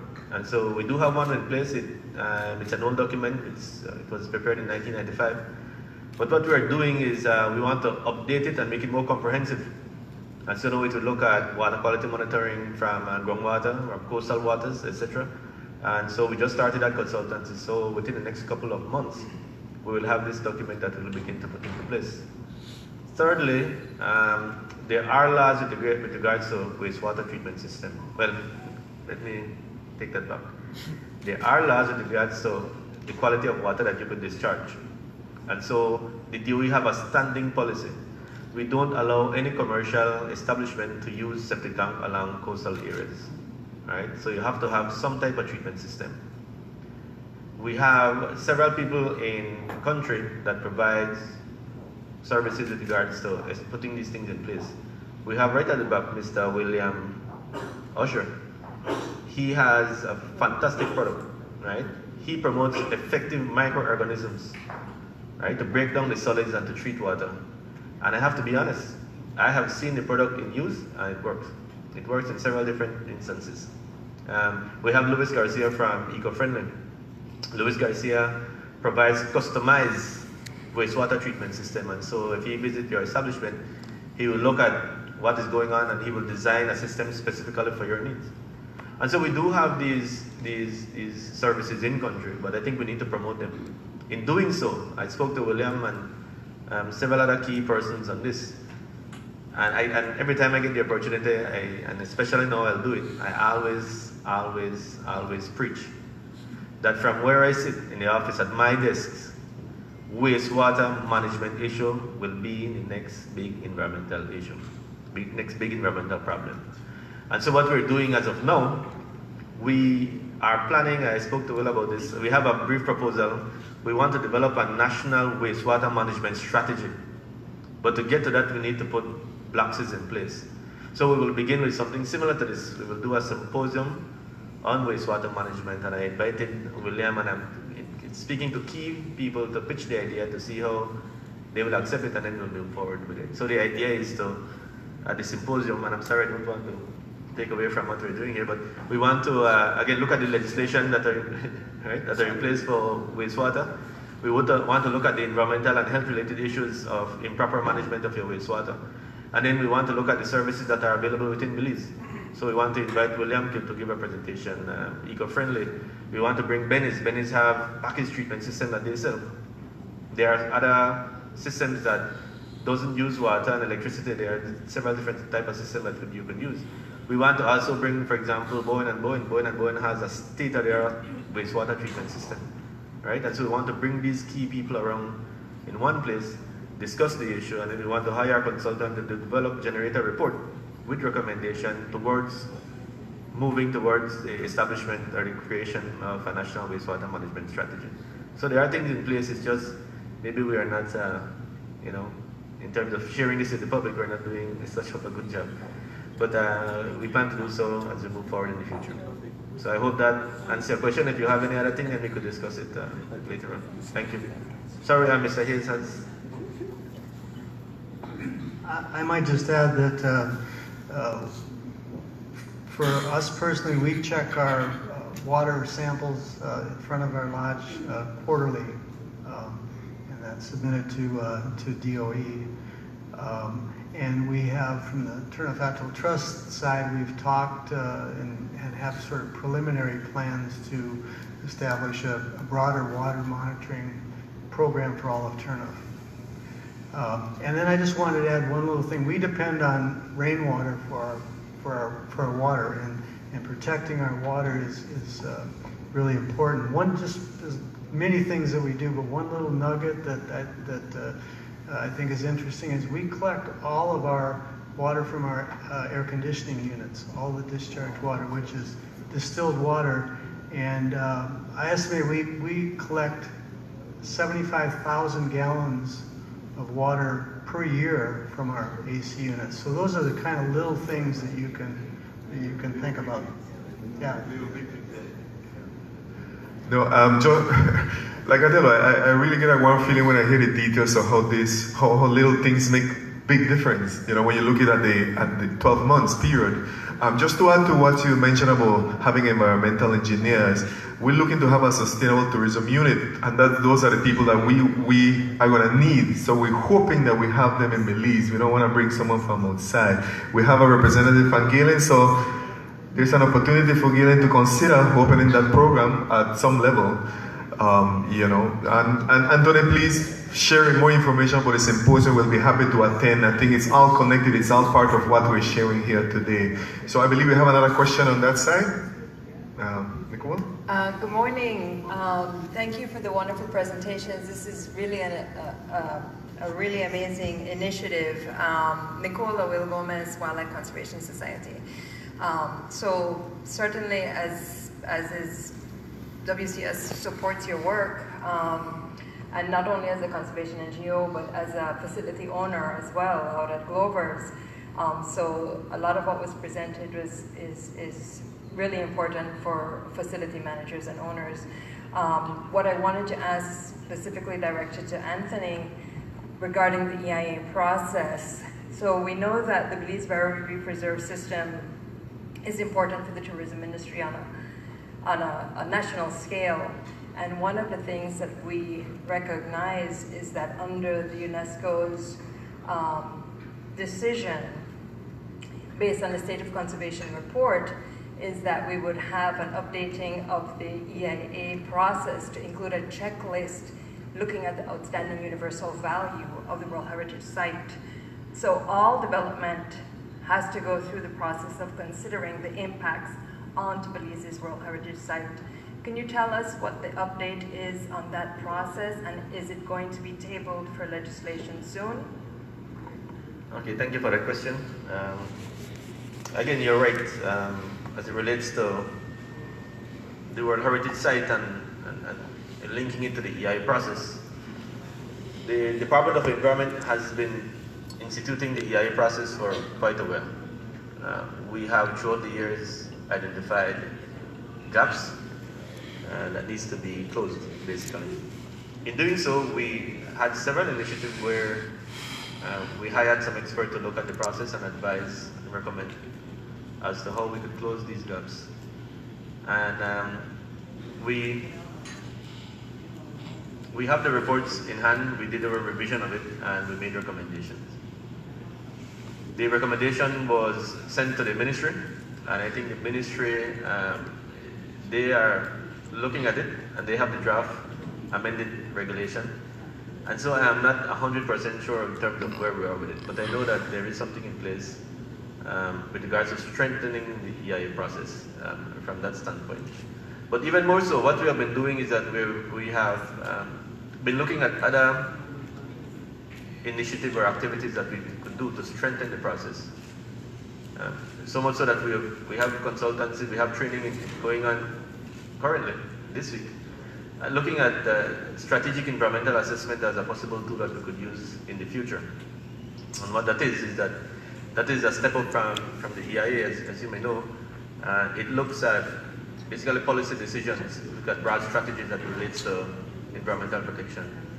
And I'm not saying that is something that we will implement soon, but that is something that we are thinking about. It's on the table and we need to digest it. We need to be sure that that tool could be used within Belize effectively. In addition to that, we have strengthened the public participation, public involvement component of the EIA process. That has been done. We have a consultant right now looking at standardizing the methodologies that are used to gather data within the EIA reports. And so, as you may know, in the past, you hire X person, you will conduct the EIA report, use X methodology to gather data, and then you hire someone else and that person would use a different methodology, and so the data that you get is not comparable. And so what we did, we identified that as an issue, and so we have someone looking at trying to standardize the methodologies, and so the EIA report in the future should be able, the data that we get from the EIA report should be able to have more meaning, and we should be able to analyze the information more and get more out of it. As it relates to your specific question of the checklist attached to the EIA regulations, again, that is at the ministry level, and I would not want to mention too much about it right now, but we could discuss more about it after this. Thank you for your question.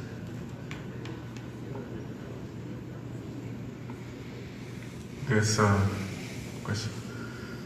Another question? Thank you. My name is Miriam Ochaita Surut, and I'm with the Pesticides Control Board. And my question is directed at Mr. Burgos. Well, just a little commercial before the question. The Pesticides Control Board recently launched a campaign. It's called the Grow Safe campaign. And it's a campaign that looks to reducing reliance on pesticides in general, and reducing reliance on highly hazardous pesticides in specific.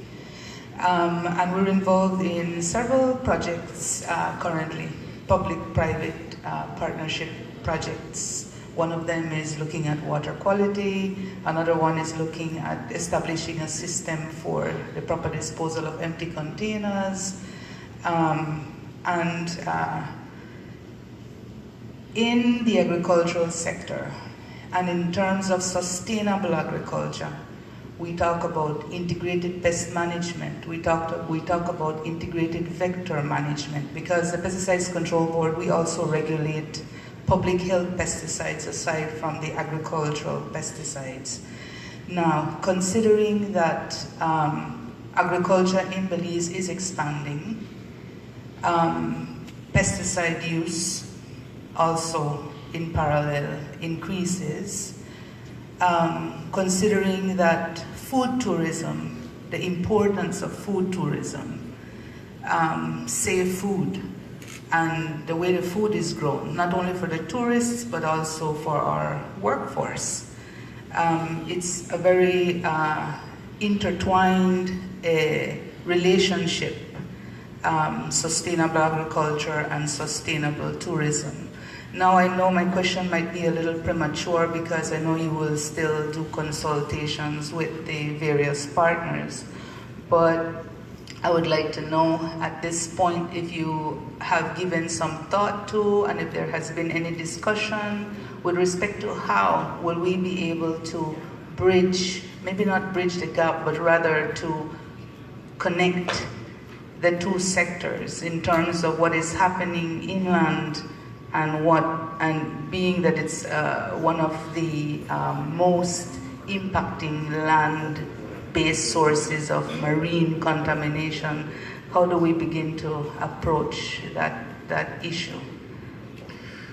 Thank you for the question, and thank you for sharing some of the good works that are going to be coming from the Pesticide Control Board.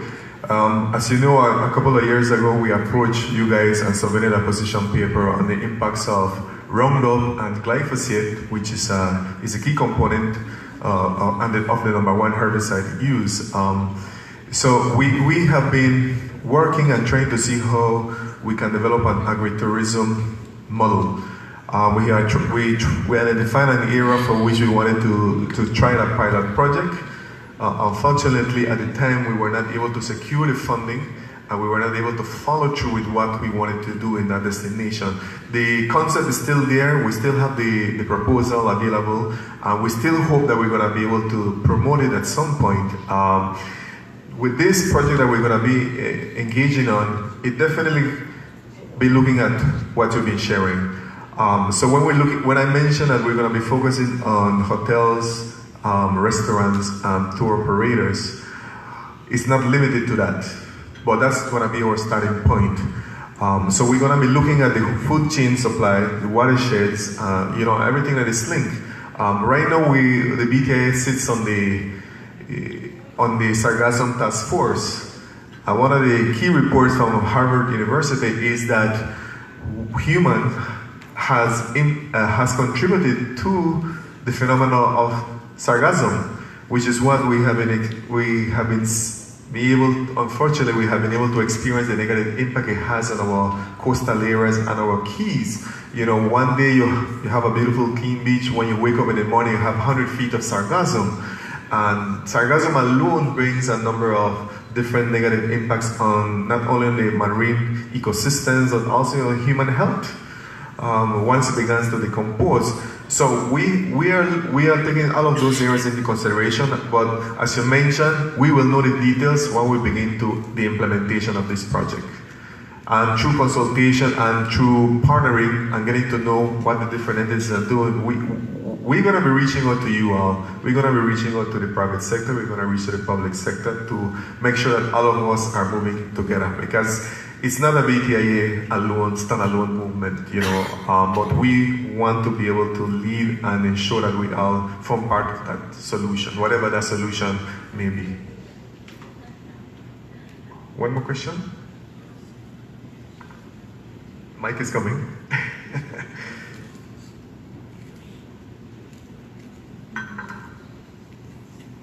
Hi, good morning, everyone. My name is Oscar Alonso. I'm from the Belize Sugarcane Farmers Association, and I'm happy Mr. Roth brought up the matter about pesticide, the disposal of pesticide and containers and so on, because we are very concerned about that, and we're working closely with them in that aspect. But I want to raise another issue to see how your project is addressing it. I think it refers to the last part where you say you're going to be engaging in campaigns about littering. Okay, and this is one of the areas that we, as an association, are also involved in actively, where we provide funding for projects in our 38 communities, for the schools and so on, to combat this sort of problem, especially the issue with the garbage sites that seem to creep up at an accelerated rate, no? But what we're concerned, I think we don't know if the project, if you said one of the problems is the lack of resources. You don't have the ministry, the DOE, having the capacity, the manpower to monitor, ensure that the regulations are being adhered to. But are you considering engaging other entities like the Ministry of Transport, the Police Department? I think the tourism has tourism police, traffic officers, to help you in the process. We have laws already dealing with the littering.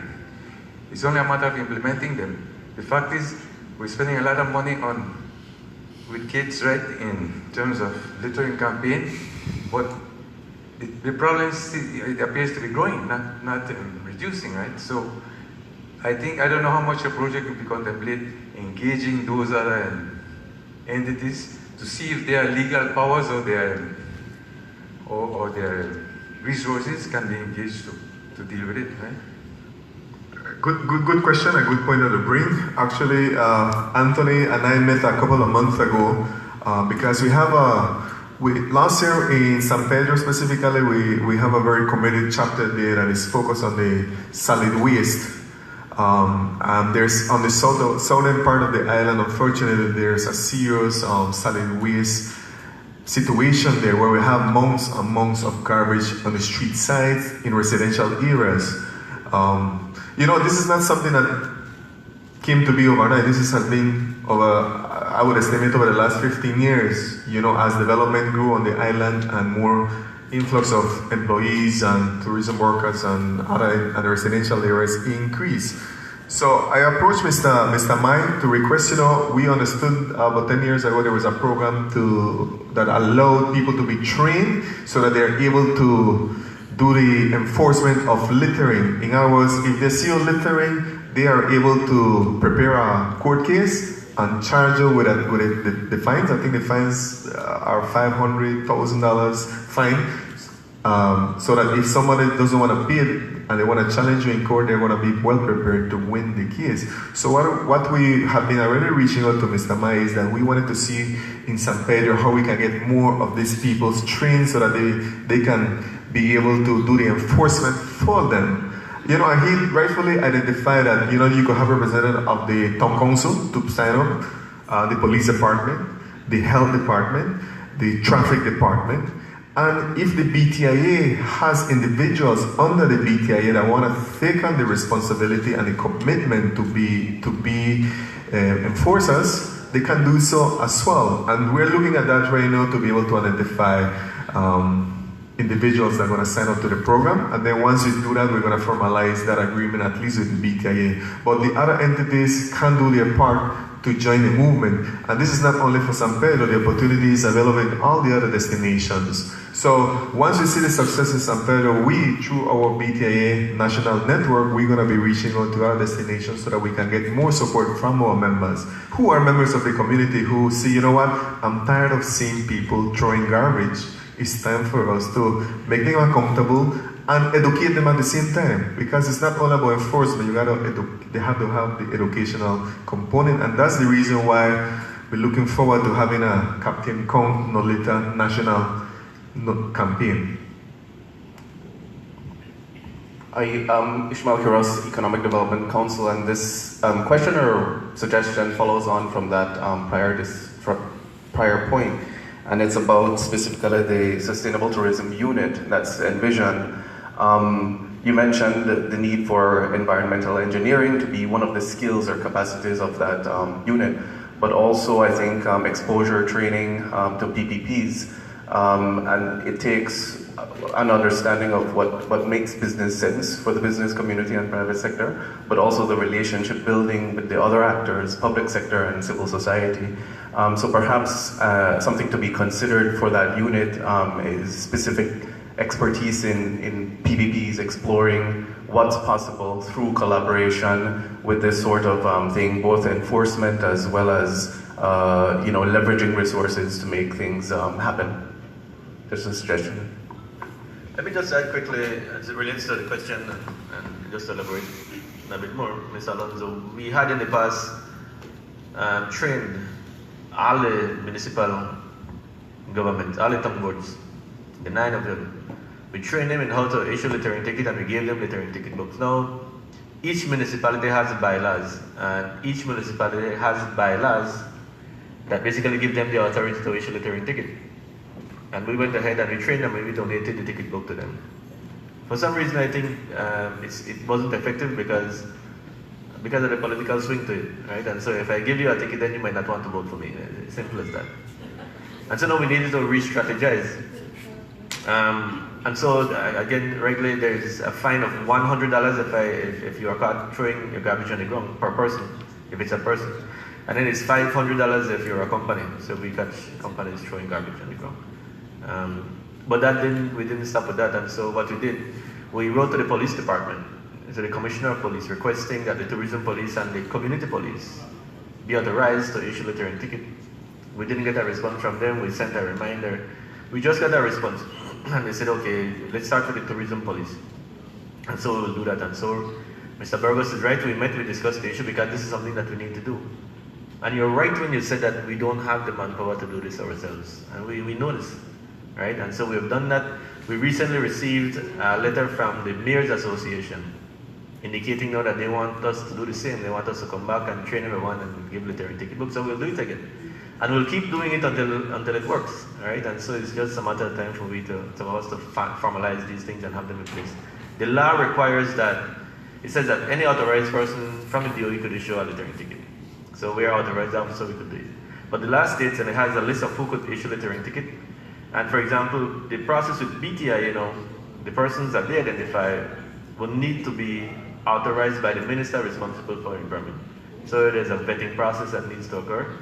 There's an approval process. There is an MOU that needs to be signed with each individual, giving them certain authority, right? And stating the limit of that authority, because in the past, we did it with some individuals and they took it upon themselves to be the judge and prosecutor, right? And so it has been a challenge, but we do have it in mind. It is, in fact, I am pleased that Mr. Burgos presented this, because under the enforcement, under the unit that I supervise, under our annual work plan, we have littering campaign as one of the activities that we want to do. So I have that written down. I will definitely speak with him.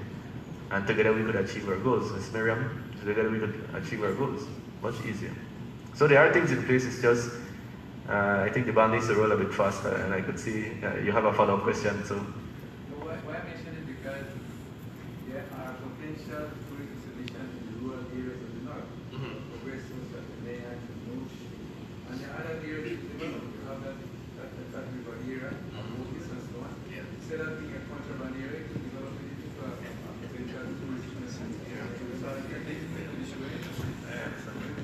What you are trying to be concentrating maybe in the urban areas, then you're investing well.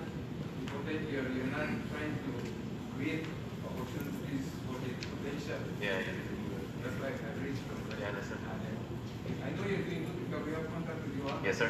Yeah, we work together. Yes, sir. Yes, sir. Area. Yeah. But since Mr. Bobo said you have this project, we're just wondering if you're going much more deeper, much more into. Yes, we are. Yeah. Yes, sir. The direct answer to that is yes, we are. Hello, William is Gary from San Pedro Sun. I'm a journalist, but I've been covering the environmental beat for over 20 years. If you have children, you'll know that the basic principle, do as I say and not as I do, does not work. Inevitably, children will follow your example, what you do. You can tell them a million instructions, but they will do as you do. So if you want the general population to come on board with the idea of not littering, then the industry must lead by example. The Audubon Society has an annual cleanup campaign along the Western Highway on Earth Day, one day of the year. And you can check with them the tons, how many tons of garbage they collect on that one day. And this is volunteer labor. These are students, children that come out there to clean the highway. I roam this country from border to border, from Caracol to PG, from San Pedro to Benque, and I can tell you, I often am walking along the highway where there's no bus service, hitching a ride, and I see tons of litter along the side of the road. All right? What would really help, at very little cost, is to involve more schools in similar campaigns, not just along the Northern George Price Highway, but along every highway, for the schools along those villages in that region to do the exact same thing that the Audubon does along the Western Highway on one day of the year. For them to get a feel of just how much tons of litter is being tossed there. And your message in the schools should be, look, 8 years time, you'll be out of school, you're going to be looking for a job, your biggest employer in this country is tourism. Some part of the tourist trade is probably where you're going to try to fit yourself in. You will want to make this tourism package work. Do your part from now to keep our country clean. There are some other aspects of this situation. When I walk along the highway, I not only see plastic litter, I see a lot of aluminum cans, I see a lot of glass bottles. And what I've learned from traveling to other countries, in the United States for instance, many cities, they sort the garbage into what is newsprint that can be recycled and cartons that can be recycled. You separate your glass from your plastic containers. Because it started even at the waste control stage, Not everything ends up in the landfill. So I don't know if there's a part of your plan includes sorting garbage by all municipalities when they're collecting garbage. All right. It would also be helpful if they were established at least one entity that recycles aluminum. There's a lot of beer cans and soft drink cans that are aluminum that could be recycled. I can recall in 2007, I go to the Pan Am Games in Rio de Janeiro. I'm drinking a beer on the beach, Copacabana Beach, watching beach volleyball, and I'm going to put my can in the waste bin, and there's a street person that's asking me, are you finished with that?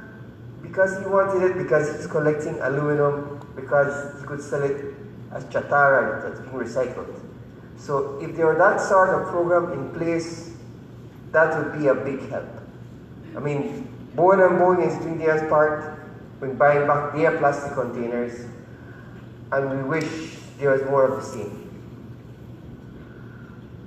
Thank you, Mr. Isagiri. We know, well, this is part of the cultural change that we're going to try to promote, and this cultural change is only going to bring opportunities for businesses to take on those recycling opportunities. We already see several companies out there trying to practice that. We had invited an individual from Cayo to come and share how he is recycling glass and plastic to produce very good products. But he was not able to come today, but you know, there are possibilities. So we want to, part of the campaign and the awareness and the no littering is that to present those opportunities and what you can do as an individual. So that's my just further comment on what you share.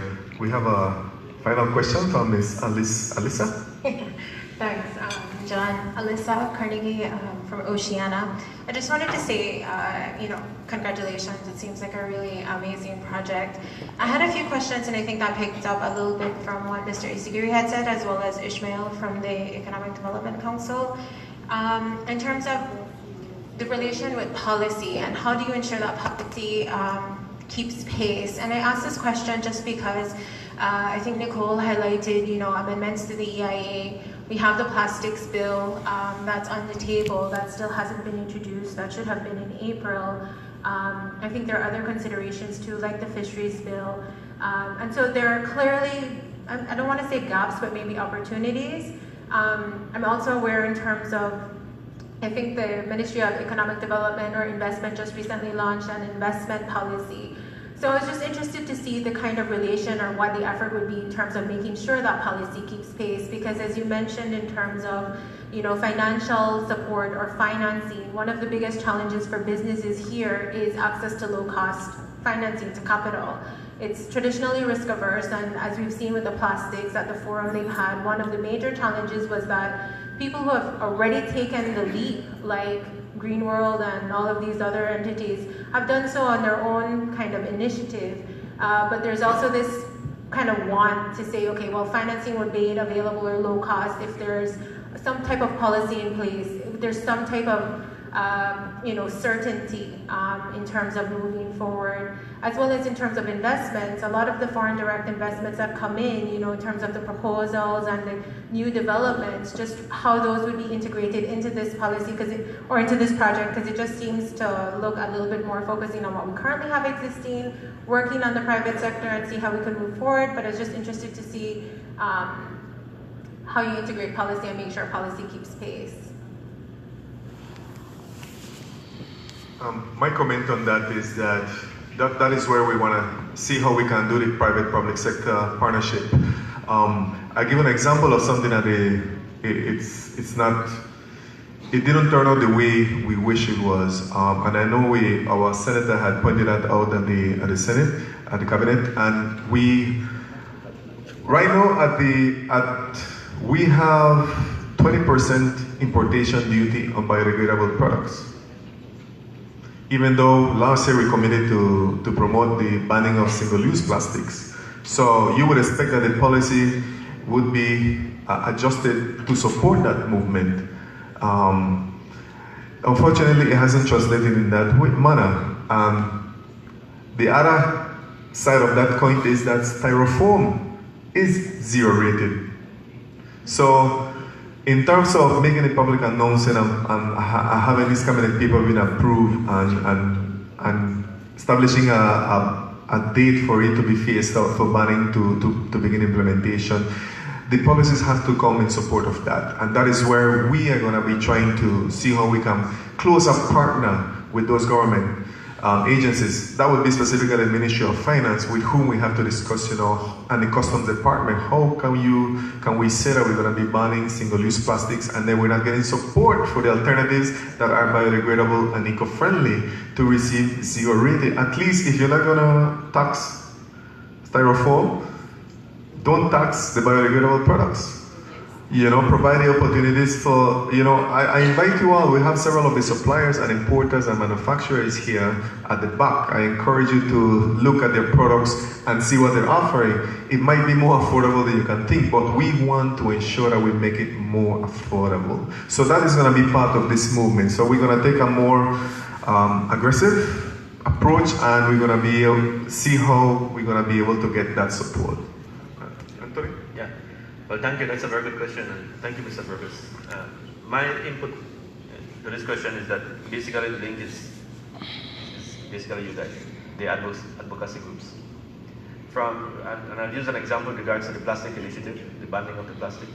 The Department of Environment did all the work, we did all the technical work, and we put together this initiative. It went to the ministry, and then the ministry now is responsible to put things in place, right? To ensure that the policies are approved by cabinet, that the bill is passed and enacted, and then the department and other key agency will be responsible to enforce. From a logical standpoint, that makes sense, right? But the real underlying issues are different. And so, for example, with regards to that specific piece of legislation, the Department of Environment met, we had extensive consultations. We understand what are the real issues, and we try to address them within the legislation from a technical standpoint. Now, the bill should have been passed in April. It has not been passed. And the reason why it has not been passed, I was told, is because we have some feedback from the private sector. I don't want to say positive or negative, I'll just leave it as feedback.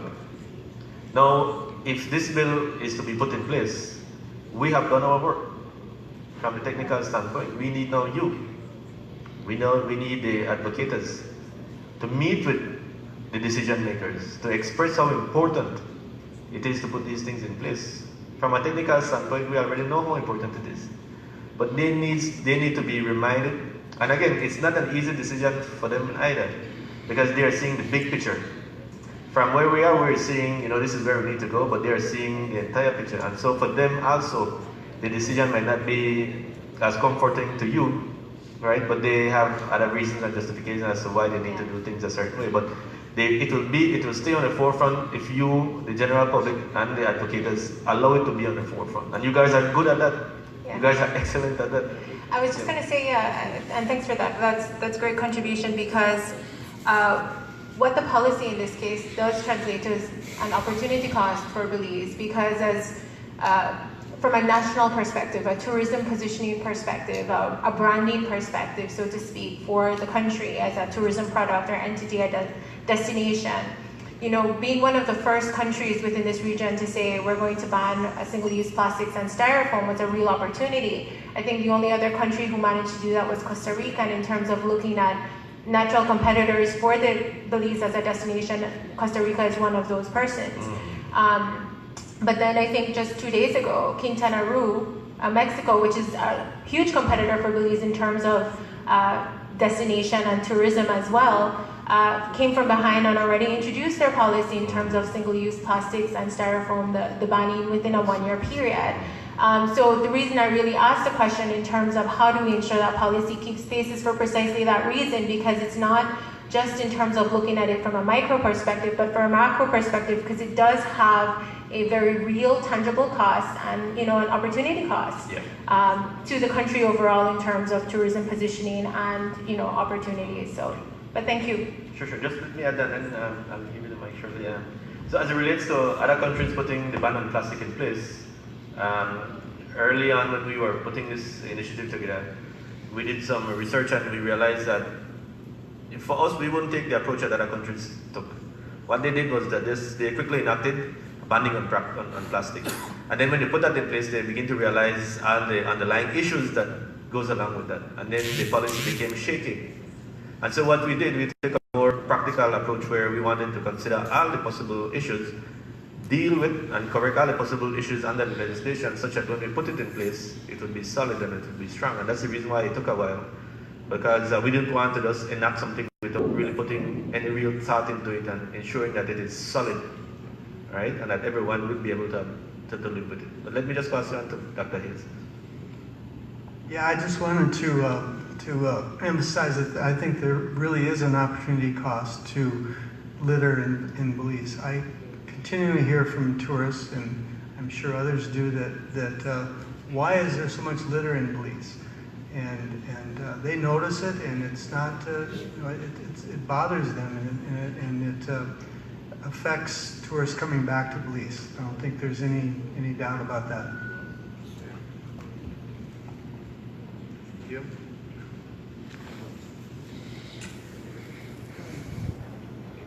Thank you. You have said final comments, so thanks for giving me the opportunity. But I just want to, I don't want us to end and not give huge kudos to Craig Hayes and Turner Flats. I must say that I have been very impressed with the work that Turner Flats has been doing. They're investing back in their neighborhood. In your case, the neighborhood is Turner Atoll. And there's another, right, there are other colleagues that came to Belize around the same time that you came, Mick and Lucy Fleming at Chalk Creek. They have invested hundreds of thousands of dollars in their neighborhood, in the communities, in the Cayo district as well, and that shows the private sector.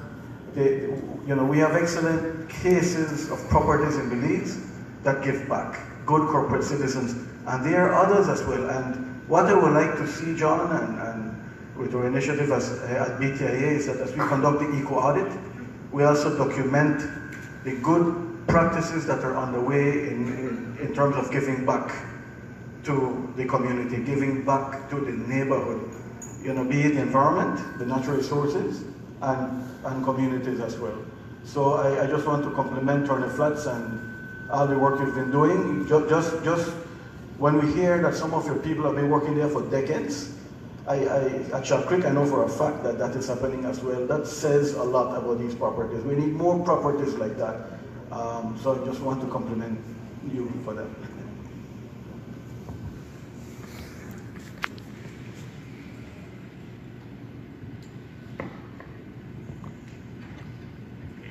My name is Reynaldo Guerrero. I'm the chairman of the Belize Institute of Management, but also a member of the Summit project.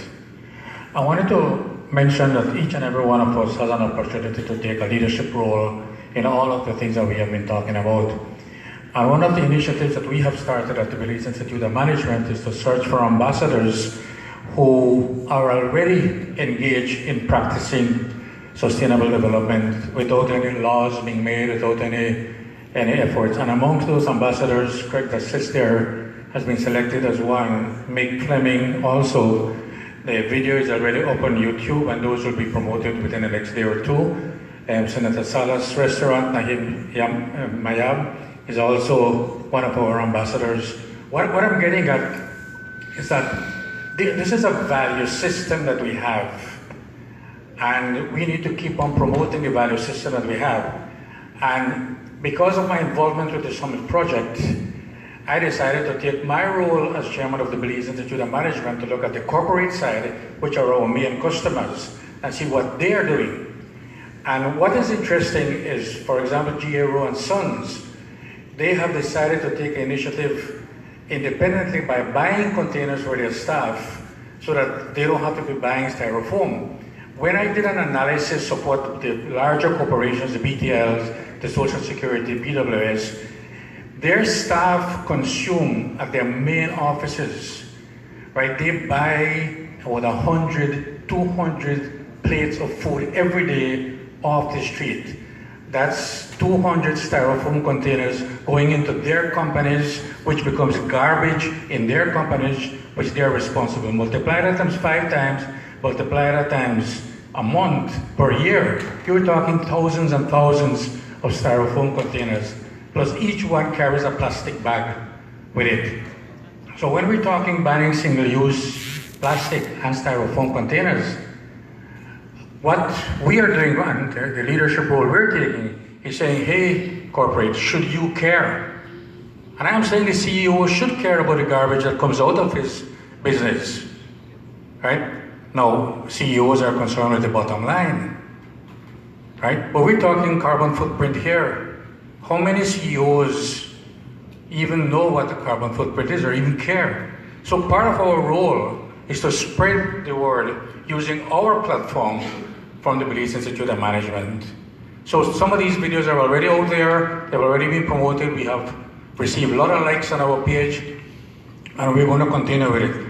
But all I'm saying is that each and every one of us has the opportunity to do that. But what I feel though is that in this room, we are talking to the converted. It's like when you go to church and the priest is giving his sermon, we are talking to the converted in here. But those people who are the converted in here needs to take that message out. Thank you.